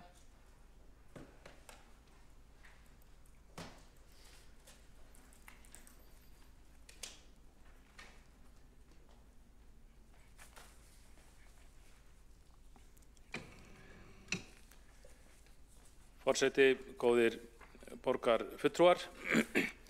Ég kom með hljóðs undir fundargerð menningar- og íþróttaráðs frá 11. apríl, 7. lið. Og undir 7. lið á þeim fundi þá var lögð fram tillaga fulltrúa Sjálfstæðisflokksins lagningu gervigrasvallar á svæði ÍR við Skógarsel. Breytingartillaga reyndar frá tillögu sem hafi verið flutt í ráðinu í mars. En tillagan er á þá leið að það að við lagningu nýs gervigras á gervigrasvöll ÍR við Skógarsel sem fyrirhugað er að verði endurnýjaður í sumar, þá verði ráðist í frekari framkvæmdir svo tryggt sé að ÍR geti leikið heimalíki sína á eigin félagsæði. Til þess þarf að stækka öryggissvæði vallarins og koma fyrir vökunarbúnaði sem myndi bæta endingu hans og draga úr slysahættu. Augljóst hagræði af því að ráðast í áðurnefndar framkvæmdir á yfirstandandi ári leið og skipt gervigras á vellinum í stað þess að fresta þeim sem hefði í för með sér aukinn kostnað síðar. Og það er óhætt að segja að þessari tillögu hafi verið vel tekið af fulltrúum meirihlutans og ekki síst Skúla Þór Helgasyni formanni. Þetta snýst það að reyna að gera eins meira heldur en fyrirhuga var að endurnýja gervigras. Það skiptir félag eins og hverfisíþróttafélag eins og ÍR miklu máli að geta fullnægt kröfum KSÍ leiki og geta spilað heimaleikina í sínu hverfi. Og tillögunni var vísað til stýrihóps uppfærslu forgangsröðunar og uppbyggingu íþróttamannvirkja í Reykjavík og það eru góðu vonar til þess að það verði hægt að stækka aðeins þessa framkvæmd sem á að ráðast í sumar, endurnýjunina, sem myndi þá laga völlin þannig að það er tryggt að það sé hægt að ÍR geti leikið heimalíki sína á sínu félagsæði. En eins og við vitum þá er hver leikur hjá hverfisíþróttafélagi í rauninni hverfishátíð. Nú ég kveð mér einnig hljósundir fundargerð umhverfis- og skipulagsráðs frá 9. apríl. Þar undir 21. lið er lögð fram tillaga Sjálfstæðisflokksins enn og aftur frágang í Úlfarsárdal í Brunnahverfi og þar er einkum lagt til að það verði ráðist í framkvæmdir við göng- og hjólastíg sem liggur frá íþróttahúsi fram upp að Urðarbrunni 100 og hann fullgerður og upplýstur árinu 2025. Þarna er hverfi, gróið hverfi sem hefur verið búið í meira en 15 ár og það er alveg ótrúlegt að svona einföld framkvæmd og frekar ódýr eins og umræddur göngustígur þeirri framkvæmd skuli ekki vera lokið. Þetta er fjölfarin gönguleið barna og ungmenna og það er mjög óþægilegt að ganga stíginn og hann er beinlínis hættulegur á köflum. Nú, ég kveð mér einnig hljóðsundir öðrum lið sem er friðlýsing Grafarvogs. Þar lögðum við sjálfstæðismenn fram breytingartillögu það að það eigi að færa út mörk þess verndarsvæðis sem fyrirhugað er að friðlýsa Grafarvogi í samræmi við tillögu umhverfis-, orku- og loftslagsráðuneytisins frá 2023. Þannig að verndarsvæðið verði stækkað, fylgi göngustíg í norðanverðum Grafarvogi en tegi sig jafnframt inn á skógræktarsvæðið við Funaborg. Og þessi stækkun friðunarsvæðisins, hún er í fullri samræmi við vilja langflestra Grafarvogsbúa en þessi breytingartillaga Sjálfstæðisflokksins var felld með 4 atkvæðum Samfylkingar, Pírata, Sósíalistaflokksins og Flokks fólksins gegn 2 atkvæðum Sjálfstæðisflokksins. Og það sem vakti sérstaklega athygli er að Flokkur fólksins hefur stutt þessi friðun áfram á fyrri stigum en er núna komin í meirihluta og gat þá ekki stutt tillögu sem hann studdi fyrir nokkrum mánuðum ásamt okkur Sjálfstæðismönnum. Nú, einnig þá undir 11. lið var fjallað Norður-Mjódd og þar standa til breytingar og við Sjálfstæðismenn við ítrekum það afstöðu okkar að mikilvægt sé að uppbygging í Norður-Mjódd sé í góðum tengslum við núverandi hverfi og hugmyndafræði skipulags í Neðra Breiðholti. Þarna er fyrirætlanir miklu uppbyggingu. Við teljum að brýnt sé að varðveita sérkenni hverfisins í stað þess að byggja hárekstarbyggð í Mjódd sem yrði í algerri andstöðu við skipulag hverfisins. Við skipulag þarf því að gæta þess að hin nýja byggð valdi sem minnstu skuggaverpi í Bakka og Stekkjarhverfi. Kjartan Magnússon, borgarfulltrúi, hefur lokið máli sínu. 1 borgarfulltrúi hefur óskað eftir að veita andsvars. Borgarfulltrúi Skúli Helgason. Forseti, ágæta borgarstjórn. Ég heiti hér andsvar eða kannski frekar nánari upplýsingar varðandi eitt atriði sem kom fram í máli Kjartans Magnússonar borgarfulltrúa og tengist tillögu Sjálfstæðismanna lagningu gervigrasvallar á svæði ÍR við Skógarsel. Allt rétt sem kom fram í máli borgarfulltrúans að þetta er verkefni sem er á döfinni núna í sumar að fara í þessa framkvæmdir að endurnýja gervigras á þessum gervigrasvelli félagsins á svæðinu og hefur útboð þegar verið auglýst. Við ákváðum þegar þessi tillaga kom fram að vísa henni inn í nýjan stýrihóp sem að fara í gegnum forgangsröðunarvinnu sem var unnin á sínum tíma og birt 2020 fyrir 5 árum. Þessi stýrihópur á sem sagt að uppfæra það plan sem liggur fyrir, skoða hvort að breytingar hafi orðið á aðstæðum einstakra verkefna og sömuleiðis kalla eftir mögulegum frekari framkvæmdum. En til áréttingar þá þegar búið að taka þetta mál fyrir í stýrihópnum, hafa gert á fyrsta fundi og ákveðið að kalla strax eftir kostnaðarmati á þessum 2 framkvæmdum sem að borgarfulltrúinn kynnti, þannig að þetta í farvegi. Skúli Helgason, borgarfulltrúi, hefur lokið við að veita ansvar, veiti þá ansvar öðru sinni borgarfulltrúi Kjartan Magnússon.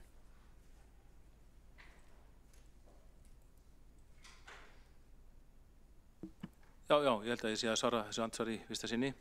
En ég vil bara þakka Skúla Þór Helgasyni, borgarfulltrúa, fyrir þessar viðbótar upplýsingar. Ég mjög bjartsýnn á að þessi viðbótar kostnaður, hann verði ekki svo mikill að við ráðum ekki við hann. Ég held að hér sé ekki mikinn kostnað að ræða og held ég geti því verið bjartsýnn fyrir hönd Írynga og Breiðhyltinga í þessu máli og vil ítreka þakkir mínar til meirihlutans og formanns ráðsins fyrir að taka vel í þetta mál. Kjartan Magnússon, borgarfulltrúi, hefur lokið við að svara ansvari. Fyrsta sinn óskar eftir þá telst ansvörum lokið undir þessum lið og næstur á mælendaskrá borgarfulltrúi Helgi Áss Grétarsson.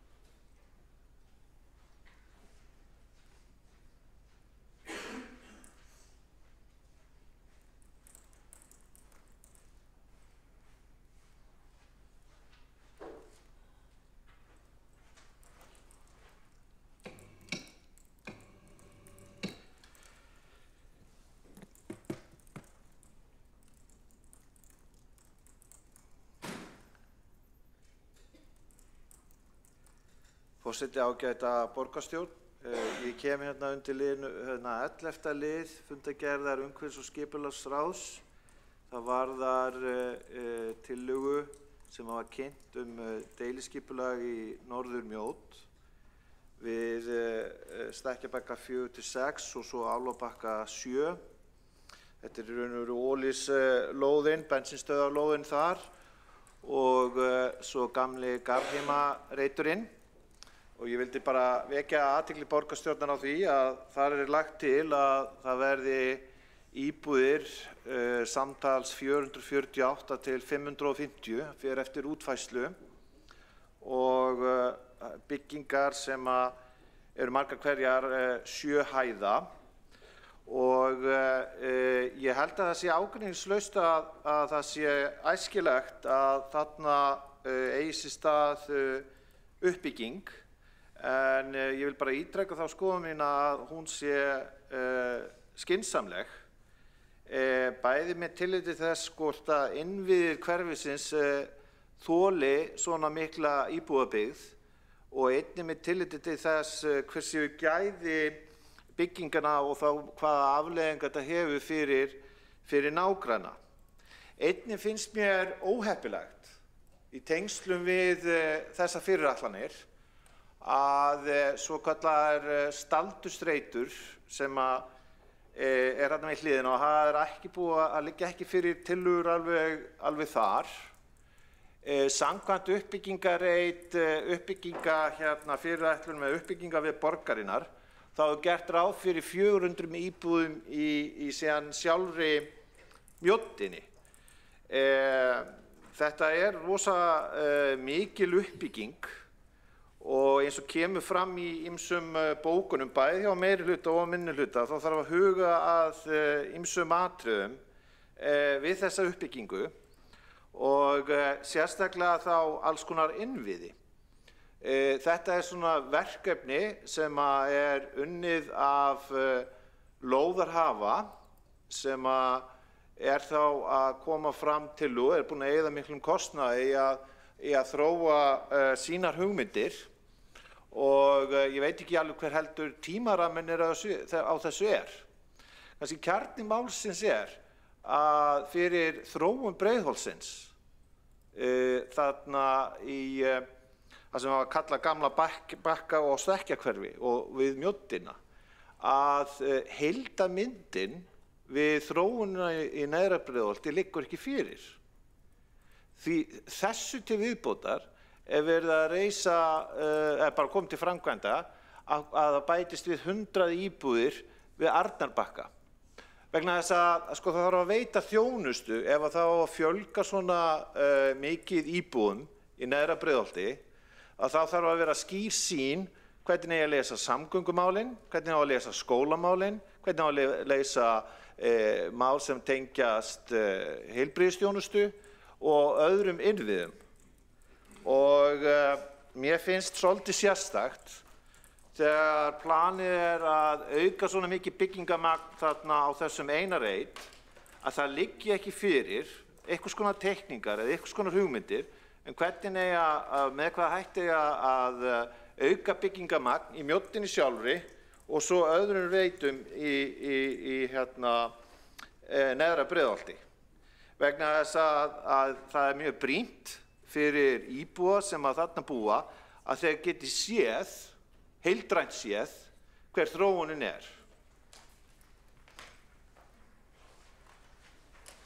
Helgi Áss Grétarsson, borgarfulltrúi hefur lokið máli sínu. Einn borgarfulltrúi hefur óskað eftir að veita ansvar. Það borgarstjóri Heiða Björg Hilmisdóttir.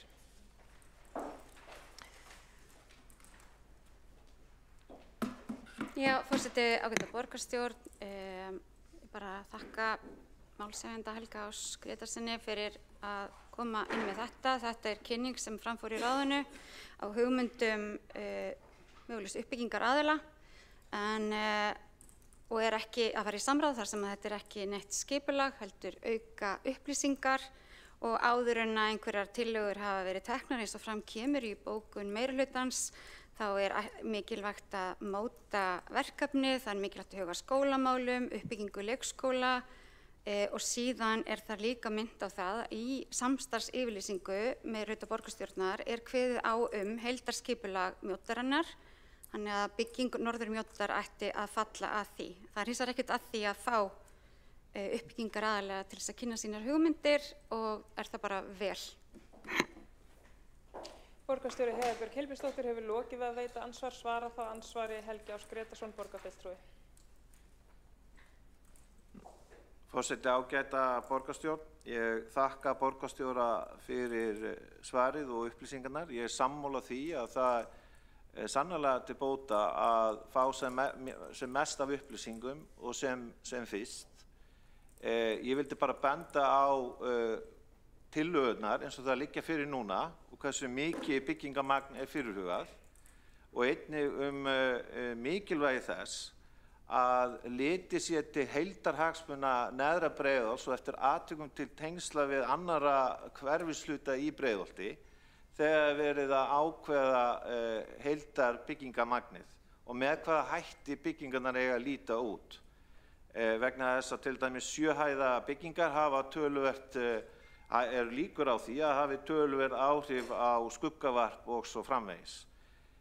Þannig að ég vildi, og þakka bara borgarstjóri, ég held við séum ekkert ósammála, og ég vísa bara til bókana sem að bæði meirihluti og minnihluti lögðu fram í ráðinu þetta mál. Helgi Áss Grétarsson, borgarfulltrúi hefur lokið við að svara ansvari. Þá ekki fleiri ansvar undir þessum lið og það hefur engin óskað eftir því að taka til máls, þannig að þá ekki fleiri sem að liggur fyrir þessum fundi nema þá að senda inn bókanir ef einhverjar eru. Og mun forseti kveðja ykkur með málshætti úr bókinni góðu, sjáum hvað hún segir í dag.